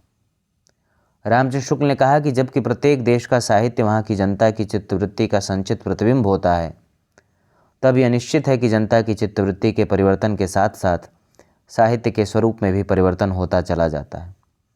आदि से अंत तक इन्हीं चित्तवृत्तियों की परंपरा को परखते हुए साहित्य परंपरा के साथ उनका सामंजस्य दिखाना ही साहित्य का इतिहास कहलाता है। डॉक्टर नगेंद्र ने कहा कि साहित्य के इतिहास में हम साहित्यिक रचनाओं का अध्ययन ऐतिहासिक दृष्टि से करते हैं। साहित्यिक रचनाएं भी मानवीय क्रियाकलापों से भिन्न नहीं, अपितु वे विशेष वर्ग के मनुष्यों की विशिष्ट क्रियाओं की सूचक हैं। अगला प्रश्न है, व्यंग्य जीव है कवित, शब्द अर्थ गति अंग, सोई उत्तम काव्य है, वर्णय व्यंग्य प्रसंग। यह कथन किस आचार्य का है? तो यह प्रताप शाही का है, जिन्होंने व्यंग्यार्थ कौमुदी लिखी है। मम्मट का है, तद्दोषो शब्दार्थो सुगड़ावन अलंकृत पुनः क्वाप। भिखारी दास ने कहा कि रस कविता को अंग भूषण है, भूषण सकल, गुण स्वरूप और रंग दूषण करे कुरूपता। कुलपति मिश्र कहते हैं कि दोष रहित अरुगुण सहित कछुक अल्प अलंकार, सबद अर्थ सो कवित है, ताको करो विचार। अगला प्रश्न है, विरेचन सिद्धांत के प्रवर्तक कौन हैं? ऑप्शन है लॉन्जाइनस, अरस्तु, कॉलरिज, टी.एस. इलियट। इसका सही उत्तर है ऑप्शन बी, अरस्तु। विरेचन सिद्धांत अरस्तु का है और अरस्तु की रचना है पोरिपोइथिकेस। यह महत्वपूर्ण है, सिद्धांत पूछे जाते हैं। अरस्तु का सिद्धांत विरेचन है। लॉन्जाइनस का उदात्तवाद है, उनकी रचना लॉन्जाइनस की है पेरिहुप्सुस। कॉलरिज कल्पनावाद है, इनकी रचना बायोग्राफिया लिटरेरिया। टी.एस. इलियट ने सिद्धांत दिए वस्तुनिष्ठ समीकरण और निर्वैयक्तिकतावाद के। इनकी रचनाएं हैं the Waste Land, the Sacred Wood, the Use of Poetry and the Use of Criticism, On Poetry and Poets आदि। अगला प्रश्न है, रस निष्पत्ति का समीक्षा संबंधी अभिव्यक्तिवाद सिद्धांत किस आचार्य का है? ऑप्शन है आचार्य भट्ट लोलट, आचार्य शंकुक, आचार्य अभिनवगुप्त, आचार्य भट्टनायक। तो इसका सही उत्तर है ऑप्शन सी, अभिनवगुप्त। अभिनवगुप्त का जो सिद्धांत है रस निष्पत्ति का, उसे अभिव्यक्तिवाद कहा जाता है। यहाँ एक बात आपको समझनी है कि रस निष्पत्ति यानी रस सूत्र जो कि भरत मुनि का है, भरत मुनि रस संप्रदाय के जनक हैं, उन्होंने कहा विभावानुभाव व्यभिचारी संयोगा दृष्ट निष्पत्ति, यानी विभाव अनुभव और व्यभिचारी भावों के संयोग से रस की निष्पत्ति होती है। अब यहाँ पर प्रश्न उठता है कि निष्पत्ति होती है या उत्पत्ति होती है या अनुमिति होती है या भुक्ति होती है अथवा अभिव्यक्ति होती है, तो अलग अलग सिद्धांत आ गए। अभिनवगुप्त ने अभिव्यक्तिवाद सिद्धांत दिया, भट्टलोल्लट का उत्पत्तिवाद या आरोपवाद है, आचार्य शंकुक का अनुमितिवाद और भट्टनायक का भुक्तिवाद बहुत प्रसिद्ध है। यहाँ से प्रश्न आते ही आते हैं। अगला प्रश्न है रस निष्पत्ति के संबंध में भावकत्व और भोजकत्व व्यापार की उद्भावना किस आचार्य ने की? ऑप्शन है भरत मुनि, भट्टनायक, शंकुक, भट्टलोल्लट। तो इसका सही उत्तर है ऑप्शन बी, भट्टनायक। रस निष्पत्ति के संबंध में भावकत्व और भोजकत्व व्यापार की उद्भावना आचार्य भट्टनायक ने की। भट्टनायक के अनुसार काव्यादि में रस निष्पत्ति के 3 व्यापार होते हैं, अभिधा, भावकत्व और भोजकत्व। अभिधा शब्द शक्ति द्वारा काव्य के शब्दार्थ का ज्ञान होता है। भावकत्व क्रिया द्वारा सहृदय के स्थायी भाव एवं विभावादि का साधारणीकरण हो जाता है और भोजकत्व क्रिया द्वारा सतोद्रेक होने लगता है, अर्थात रजोगुण और तमोगुण का नाश होकर शुद्ध सतोगुण का उद्रेक होने लगता है और यही सतोद्रेक साधारणीकरण है। अगला प्रश्न है वयोनुरूपः प्रथमस्तु वेशो वेशानुरूपस्य गतिः प्रचारः। औचित्य के संदर्भ में उक्त कथन किस आचार्य का है? ऑप्शन है भामह, क्षेमेंद्र, आचार्य वामन, आचार्य भरत मुनि। तो इसका सही उत्तर है ऑप्शन डी, आचार्य भरत मुनि। भरत मुनि कहते हैं वयोनुरूपः प्रथमस्तु वेशो वेशानुरूपश्च गतिः प्रचारः गतिः प्रचारानुगतं न पाठयं च पाठयं पाठयानुरूपो विनयश्च कार्यः। औचित्य के संदर्भ में यह कथन भरत मुनि का है, उनके नाट्यशास्त्र ग्रंथ से लिया गया है। औचित्य सिद्धांत के प्रवर्तक आचार्य क्षेमेंद्र हैं। आचार्य क्षेमेंद्र ने औचित्य को काव्य की आत्मा मानकर काव्यशास्त्र के विभिन्न सिद्धांतों के बीच एक समन्वयकारी अर्थात औचित्य सिद्धांत की स्थापना की, इसलिए उन्हें समन्वयकारी आचार्य भी कहा जाता है। आचार्य क्षेमेंद्र के शब्दों में अलंकारा गुणा एवं गुणाः सदा औचित्यरसिद्धस्य स्थिर काव्यश जीवितम। क्षेमेंद्र ने अपने ग्रंथ औचित्य विचार चर्चा में औचित्य के 27 भेद माने, जिसमें पद, वाक्य, प्रबंध, गुण, अलंकार, रस, क्रिया, कारक, लिंग, वचन, विशेषण, उपसर्ग, निपात, काल, देश, कुल, व्रत, तत्व, सुख, अभिप्राय, स्वभाव, सार, संग्रह, प्रतिभा, अवस्था, विचार, नाम तथा आशीष। अगला प्रश्न है काव्यालंकार सूत्र इनमें से किसकी रचना है? ऑप्शन है भामह की, जयदेव की, दंडी की, वामन की। तो इसका सही उत्तर है ऑप्शन डी, वामन की। वामन की रचना है काव्यालंकार सूत्रवृत्ति, भामा की है काव्यालंकार, जयदेव की चंद्रालोक है, दंडी की काव्यादर्श। अगला प्रश्न है जो कि बहुत महत्वपूर्ण है, काव्य शोभाकरान धर्मान अलंकारान प्रचक्षते, यह कथन किस आचार्य का है? ऑप्शन है आचार्य मम्मट, दंडी, आनंदवर्धन, विश्वनाथ। तो इसका सही उत्तर है ऑप्शन बी, दंडी। दंडी ने कहा कि काव्य शोभाकरान धर्मान अलंकारान प्रचक्षते। मम्मट ने कहा तद्दोषो शब्दार्थो सगुणामनलंकृत पुनः क्वाप। वामन ने कहा काव्य शब्दो अयम गुणालंकार साहित्यो शब्दार्थ यो वर्तते। रुद्रट ने कहा शब्दार्थो काव्यम। अदोषो सगुणो सालंकारो काव्यम मुक्त कथन किस आचार्य का है? तो यह हेमचंद्र का है। जयदेव का कथन है अंगीकरोति चह काव्यम शब्दार्थावनलंकृति। आनंदवर्धन कहते हैं काव्यशात्मा ध्वनिरीति। विश्वनाथ का बहुत प्रसिद्ध है वाक्यम रसात्मकम काव्यम, यानी रसात्मक वाक्य ही काव्य। अगला प्रश्न है उत्तराधुनिकता शब्द का प्रयोग कला के संदर्भ में किसने किया है? ऑप्शन है John Worth, Peter Berger, Lyotard, Fredric Jameson. तो इसका सही उत्तर है ऑप्शन ए, जॉन वर्थ। उत्तराधुनिकता शब्द का प्रयोग जॉन वर्थ ने सन 1967 में कला के संदर्भ में किया, जबकि ल्योतार ने आगे चलकर सन 1979 में उत्तराधुनिकता को अधिक व्यापकता प्रदान किया। ल्योतार के अतिरिक्त पॉडिमाना, नीसे, फूको, जॉक, दौरिदा तथा फ्रेडरिक जैम्सन उत्तराधुनिकतावाद के प्रमुख समर्थक हैं। अगला प्रश्न है बहुत महत्वपूर्ण है, जिस प्रकार आत्मा की मुक्तावस्था ज्ञान दशा कहलाती है, उसी प्रकार हृदय की मुक्तावस्था रस दशा कहलाती है। यह कथन किस आचार्य का है? ऑप्शन नंदुलारे वाजपेयी, कृष्णशंकर शुक्ल, रामचंद्र शुक्ल, जानकी वल्लभ शास्त्री। इसका सही उत्तर है ऑप्शन सी, रामचंद्र शुक्ल। रामचंद्र शुक्ल कहते हैं जिस प्रकार आत्मा की मुक्तावस्था ज्ञान दशा कहलाती है, उसी प्रकार हृदय की मुक्तावस्था रस दशा कहलाती है। नंदुलारे वाजपेयी का कथन है, काव्य तो प्रकृत मानव अनुभूतियों का नैसर्गिक कल्पना के सहारे ऐसा सौंदर्यमय चित्रण है जो मनुष्य मात्र में स्वभावतः अपने अनुरूप भावोच्छ्वास और सौंदर्य संवेदन उत्पन्न करता है। इसी सौंदर्य संवेदन को भारतीय पारिभाषिक शब्दावली में रस कहते हैं। अगला प्रश्न है, कविता भाव का स्वच्छंद प्रवाह नहीं, भाव से पलायन है। व्यक्तित्व की अभिव्यक्ति नहीं, उससे मुक्ति का नाम है। यह कथन किस विचारक का है? ऑप्शन ए क्रोचे, इलियट, अरस्तु, भ्रांतिमान। तो इसका सही उत्तर है ऑप्शन बी, इलियट। इलियट कहते हैं, कविता भाव का स्वच्छंद प्रवाह नहीं, भाव से पलायन है। व्यक्तित्व की अभिव्यक्ति नहीं, उससे मुक्ति का नाम है। क्रोचे कहता है, सहजानुभूति अभिव्यंजना की आंतरिक प्रक्रिया है। अरस्तु कहते हैं, चित्रकार अथवा किसी भी अन्य कलाकार की तरह कभी भी अनुकरता है। रिचर्ड्स कहते हैं, मेरे विचार में आलोचना अनुभूतियों के पृथक्करण तथा मूल्यांकन का प्रयास है। यह हम सब तब तक नहीं कर सकते जब तक अनुभूतियों के स्वरूप का कुछ ज्ञान न हो अथवा मूल्यांकन एवं संप्रेषण के सिद्धांत न हो। अगला प्रश्न है, अमी झरते चहु ओर सो नयन ताप हरिलेत, राधा जू के वदनस चंद उदित के ही हेत। उक्त उदाहरण में अलंकार है कौन से? ऑप्शन है रूपक, उपमा, प्रतीप, भ्रांतिमान। तो इसका सही उत्तर है ऑप्शन सी, प्रतीप। उपरोक्त उदाहरण में प्रतीप अलंकार है। प्रतीप साम्यमूलक अर्थालंकार है। इसका शब्दार्थ उल्टा व विपरीत होता है। यह उपमा का बिल्कुल उल्टा होता है। यहाँ प्रसिद्ध उपमान को उपमेय अथवा उपमेय को उपमान सिद्ध करते उपमेय या उपमान की उत्कृष्टता वर्णित की जाती है। अगला प्रश्न है, निम्नलिखित पाश्चात्य साहित्य शास्त्रियों को उनके सिद्धांतों के साथ सुमेलित करिए। साहित्य शास्त्री और सिद्धांत का नाम सीधे देख लेते हैं। आइए, रिचर्ड का सिद्धांत है मूल्य सिद्धांत, अरस्तु का अनुकरण सिद्धांत, टी.एस. इलियट का निर्वैयक्तिकता सिद्धांत, कॉलरिज का कल्पना सिद्धांत। अगला प्रश्न है, हिंदी साहित्य के इतिहास लेखन की परंपरा का सूत्रपात किसने किया था? ऑप्शन है Acharya Ramchandra Shukla, Garcin de Tassy, George Grierson, Shiv Singh Sengar. तो इसका सही उत्तर है ऑप्शन बी, शिव सिंह सेंगर। हिंदी साहित्य के इतिहास लेखन की परंपरा का सूत्रपात फ्रेंच विद्वान गारसा दत्तासी ने किया। इनका ग्रंथ हिस्toire de la littérature हिंदुस्तानी फ्रेंच भाषा में लिखा गया। यह ग्रंथ 2 भागों में, प्रथम भाग 1839 में, द्वितीय भाग 1847 में प्रकाशित हुआ। इसमें कवियों का वर्णन कालक्रमानुसार न होकर वर्णानुक्रम से किया गया है।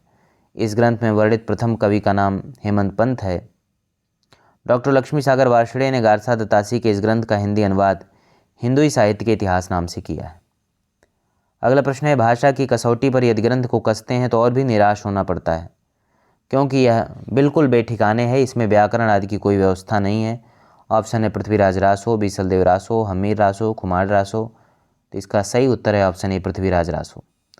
आचार्य शुक्ल का कथन चंद्रबरदाई द्वारा रचित महाकाव्य पृथ्वीराज रासो के संदर्भ में है। आचार्य शुक्ल ने हिंदी का प्रथम महाकाव्य पृथ्वीराज रासो को तथा हिंदी का प्रथम महाकाव्य चंद्रबरदाई को माना।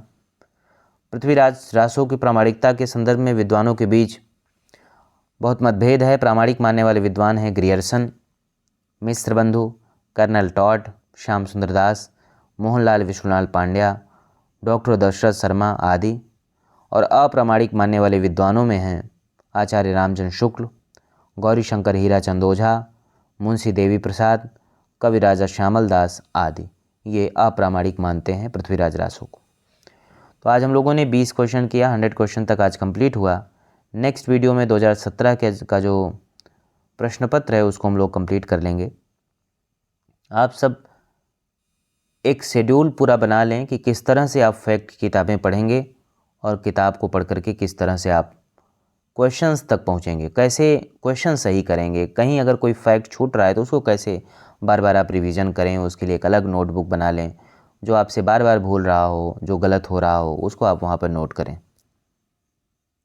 तो इस तरह से आप अपनी तैयारी को अच्छा कर सकते हैं। तो इस वीडियो में इतना ही, मिलते हैं हम लोग नेक्स्ट वीडियो में। धन्यवाद साथियों, नमस्कार। आज हम लोग राजकीय महाविद्यालय प्रवक्ता भर्ती परीक्षा हिंदी विषय के 2017 के प्रश्न पत्र को ख़त्म करेंगे। 100 नंबर क्वेश्चन तक पिछले वीडियो में हो गया था। आज बचे हुए प्रश्नों को आज देखेंगे। आप सबको पता है कि उत्तर प्रदेश लोक सेवा आयोग द्वारा राजकीय महाविद्यालय की बहुत अच्छी वैकेंसी आई हुई है, जिसमें हिंदी विषय की बहुत अच्छी संख्या में सीट है और आने वाले समय में उसकी परीक्षा आयोजित होगी। इसलिए आवश्यक है कि आप राजकीय महाविद्यालय प्रवक्ता भर्ती परीक्षा हिंदी विषय के पुराने प्रश्न पत्र को देखें, उससे अपनी तैयारी का आकलन करें और यह समझें कि आने वाले समय में आपसे किस तरह के प्रश्न आयोग द्वारा पूछे जा सकते हैं। इसलिए हमारी कोशिश है कि आने वाले 20-25 दिन महीने के अंदर आपको सभी प्रीवियस ईयर के क्वेश्चंस आपको सॉल्व करा दिए जाएं। बहुत सारे लोगों ने टेलीग्राम पर मैसेज किया है कि सर एक स्ट्रेटजी बता दें कि किस तरह से जीएस को और हिंदी को का एक संतुलन बनाया जाए, बैलेंस कैसे रखें और किस तरह से तैयारी किया जाए। तो निश्चित तौर पर मैं इसी सप्ताह में एक वीडियो बनाऊंगा, शायद उससे आप लोगों को सहायता मिले।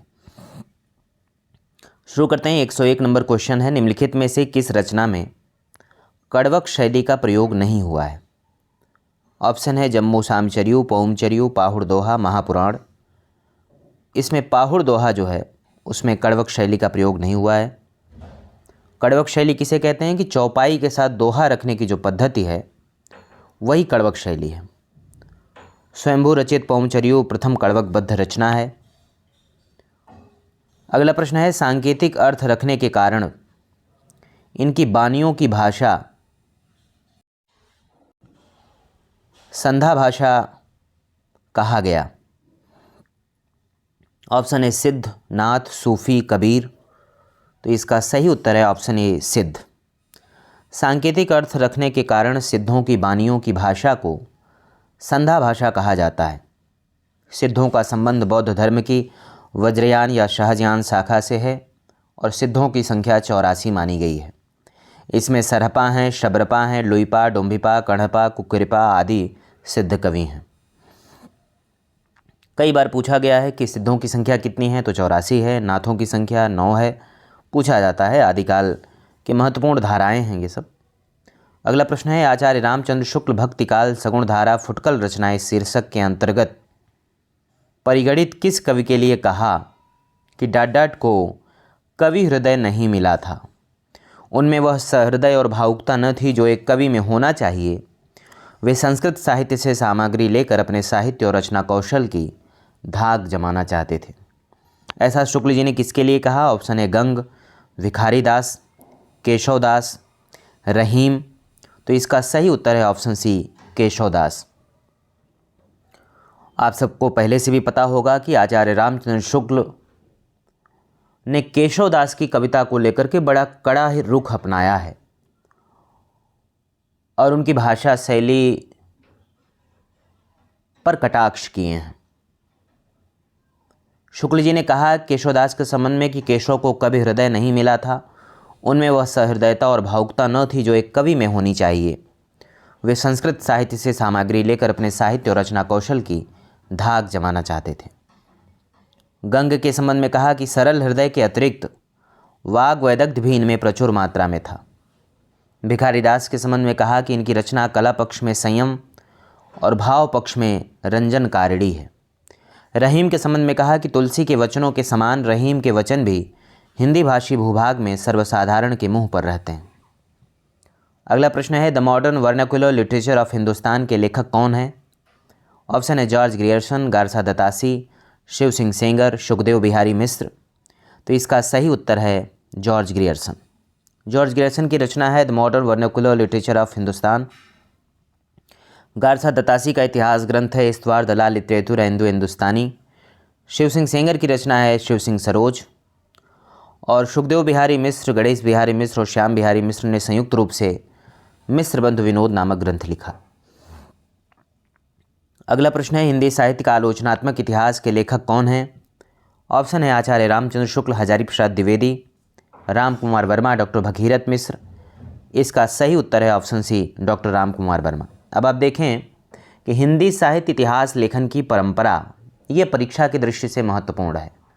यहाँ से प्रश्न पूछे जाते रहे। गारसा दत्तासी से शुरुआत होती है और अद्यतन अभी तक हिंदी साहित्य के इतिहास लिखे जाते रहे, किंतु जो महत्वपूर्ण 15-20, 10, 12, 15 जो महत्वपूर्ण रचनाएं हैं साहित्य इतिहास की, उस पर आपकी दृष्टि होनी चाहिए, जिसमें गारसा दत्तासी का ग्रंथ, शिव सिंह सेंगर का ग्रंथ, जॉर्ज ग्रियर्सन का ग्रंथ, जिसमें मिश्र बंधुओं का, आचार्य रामचंद्र शुक्ल का, जिसमें राम कुमार वर्मा का, हजारी प्रसाद द्विवेदी का, बच्चन सिंह का, डॉक्टर नगेंद्र का, रामस्वरूप चतुर्वेदी का, इन ग्रंथों के विषय में आपको जानना चाहिए। तो रामकुमार वर्मा ने हिंदी साहित्य का आलोचनात्मक इतिहास लिखा, रामचंद्र शुक्ल ने हिंदी साहित्य का इतिहास लिखा। हजारी प्रसाद द्विवेदी की 3 रचनाएं हैं, हिंदी साहित्य की भूमिका, हिंदी साहित्य का आदिकाल, हिंदी साहित्य उद्भव और विकास, और भगीरथ मिश्र ने काव्यशास्त्र पर पुस्तक लिखी। अगला प्रश्न है, अमानस के परि झिलमिल चंदा, पूनम कै धरि सूर, माद कै परि व्यंद गरजय, बाजत अनहद दूर। उपयुक्त काव्यांश में अनहद नाद की स्थिति को व्यक्त करने वाले योगी या संत का नाम क्या है? ऑप्शन है जायसी, गोरखनाथ, जलंधरनाथ, नामदेव। इसका सही उत्तर है ऑप्शन बी, गोरखनाथ। उपयुक्त काव्यांश में अनहद नाद की स्थिति को व्यक्त करने वाले योगी या संत गोरखनाथ हैं। गोरखनाथ का नाथ पंथ के प्रवर्तक माने जाते हैं। गोरक्ष सिद्धांत संग्रह में नाथों की संख्या 9 मानी गई है, जिसमें नागार्जुन है, जड़भरत, हरिश्चंद्र, सत्यनाथ, भीमनाथ, गोरखनाथ, चरपटनाथ, जलंधरनाथ और मलयार्जुन। गोरखनाथ ने हठ योग का प्रवर्तन किया। इसमें हठ शब्द में प्रयुक्त ह का अर्थ सूर्य है तथा ठ का अर्थ चंद्रमा है। अगला प्रश्न है, महत्वपूर्ण है, पृथ्वीराज रासों में कितने समय या सर्ग हैं? ऑप्शन है 45, 51, 59, 69। इसका सही उत्तर है ऑप्शन डी, 69। पृथ्वीराज रासों में 69 समय या सर्ग हैं। पृथ्वीराज रासो चंद्रबरदाई द्वारा रचित हिंदी का प्रथम महाकाव्य माना जाता है। यह ग्रंथ पिंगल शैली में लिखा गया, जो ब्रज भाषा और राजस्थानी बोलियों का मिश्रण है। चंद्रबरदाई का प्रिय छंद छप्पय है। इसमें वीर और श्रृंगार की प्रमुखता है, लेकिन इसका अंगी रस वीर ही माना जाता है। अगला प्रश्न है, आचार्य महावीर प्रसाद द्विवेदी ने आदिकाल को क्या नाम दिया? ऑप्शन है बीज वपन काल, वीरगाथा काल, सिद्ध सामंत काल, चारण काल। इसका सही उत्तर है ऑप्शन ए, बीज वपन काल। कई इतिहासकार हैं, उन्होंने आदिकाल का अलग अलग ढंग से नामकरण किया, इसलिए आदिकाल का नामकरण और रीतिकाल का नामकरण विशेष करके परीक्षा में पूछा जाता है। महावीर प्रसाद द्विवेदी ने आदिकाल को बीज वपन काल कहा, रामचंद्र शुक्ल ने वीरगाथा काल, राहुल शंकरत्यायन ने सिद्ध सामंत काल, जॉर्ज ग्रियर्सन ने चारण काल, रमाशंकर शुक्ल रसाल ने जयकाल, मिश्र बंधु ने आरंभिक काल, हजारी प्रसाद द्विवेदी ने आदिकाल, धीरेन्द्र वर्मा ने अपभ्रंश काल और मोहन अवस्थी ने आधार काल। अगला प्रश्न है, हिंदी साहित्य के आदिकाल को आधार काल नाम किसने दिया? ऑप्शन है रामस्वरूप चतुर्वेदी ने, रमाशंकर शुक्ल रसाल ने, मोहन अवस्थी ने, डॉक्टर लक्ष्मी सागर वार्ष्णेय ने। तो इसका सही उत्तर है ऑप्शन सी, मोहन अवस्थी ने। हिंदी साहित्य के आदिकाल को आधार काल नाम डॉक्टर मोहन अवस्थी ने दिया। अगला प्रश्न है, साहित्य को जनता की चित्तवृत्ति का संचित प्रतिबिंब किसने माना? ऑप्शन है आचार्य महावीर प्रसाद द्विवेदी ने, आचार्य हजारी प्रसाद द्विवेदी ने, आचार्य नंद दुलारे वाजपेयी ने, आचार्य रामचंद्र शुक्ल ने। तो इसका सही उत्तर है ऑप्शन ए, आचार्य महावीर प्रसाद द्विवेदी ने।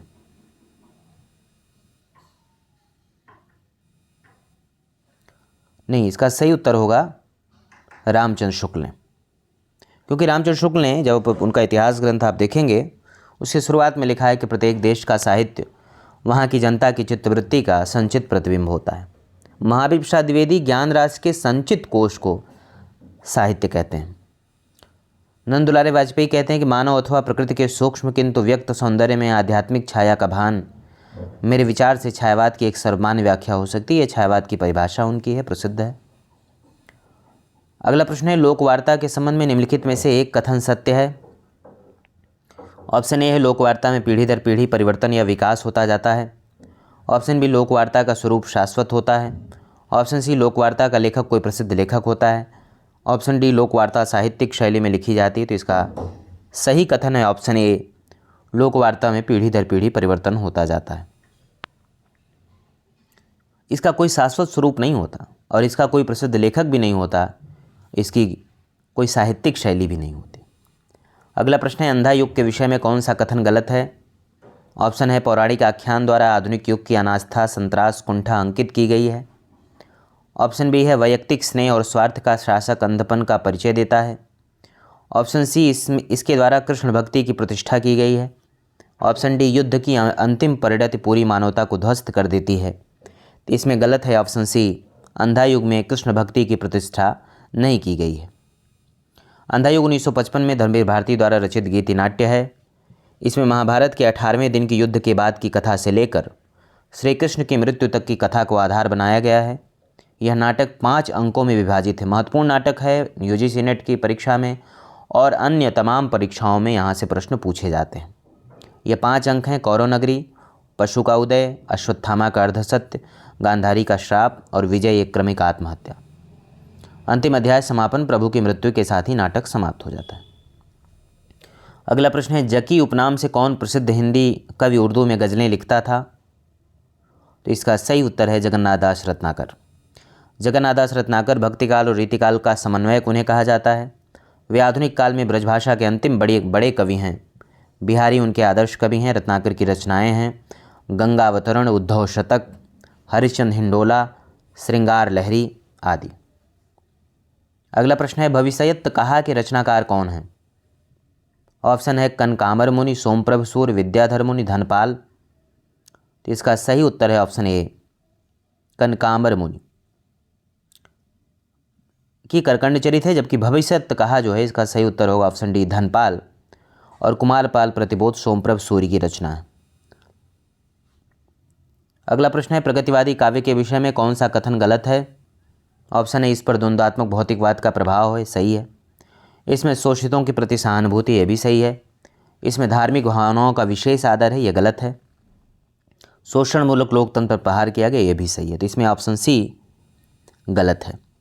प्रगतिवादी काव्य में धार्मिक भावनाओं के प्रति आस्था का भाव था, जबकि अन्य विकल्प सही हैं। प्रगतिवादी काव्य की प्रमुख विशेषताएं निम्न है: द्वंद्वात्मक भौतिकवाद का प्रभाव, शोषितों के प्रति सहानुभूति, शोषणमूलक लोकतंत्र पर प्रहार, क्रांति की भावना, ठोस यथार्थ का चित्रण, धर्म और ईश्वर के प्रति अनास्था, नव निर्माण की भावना, मुक्तक छंदों की प्रधानता आदि।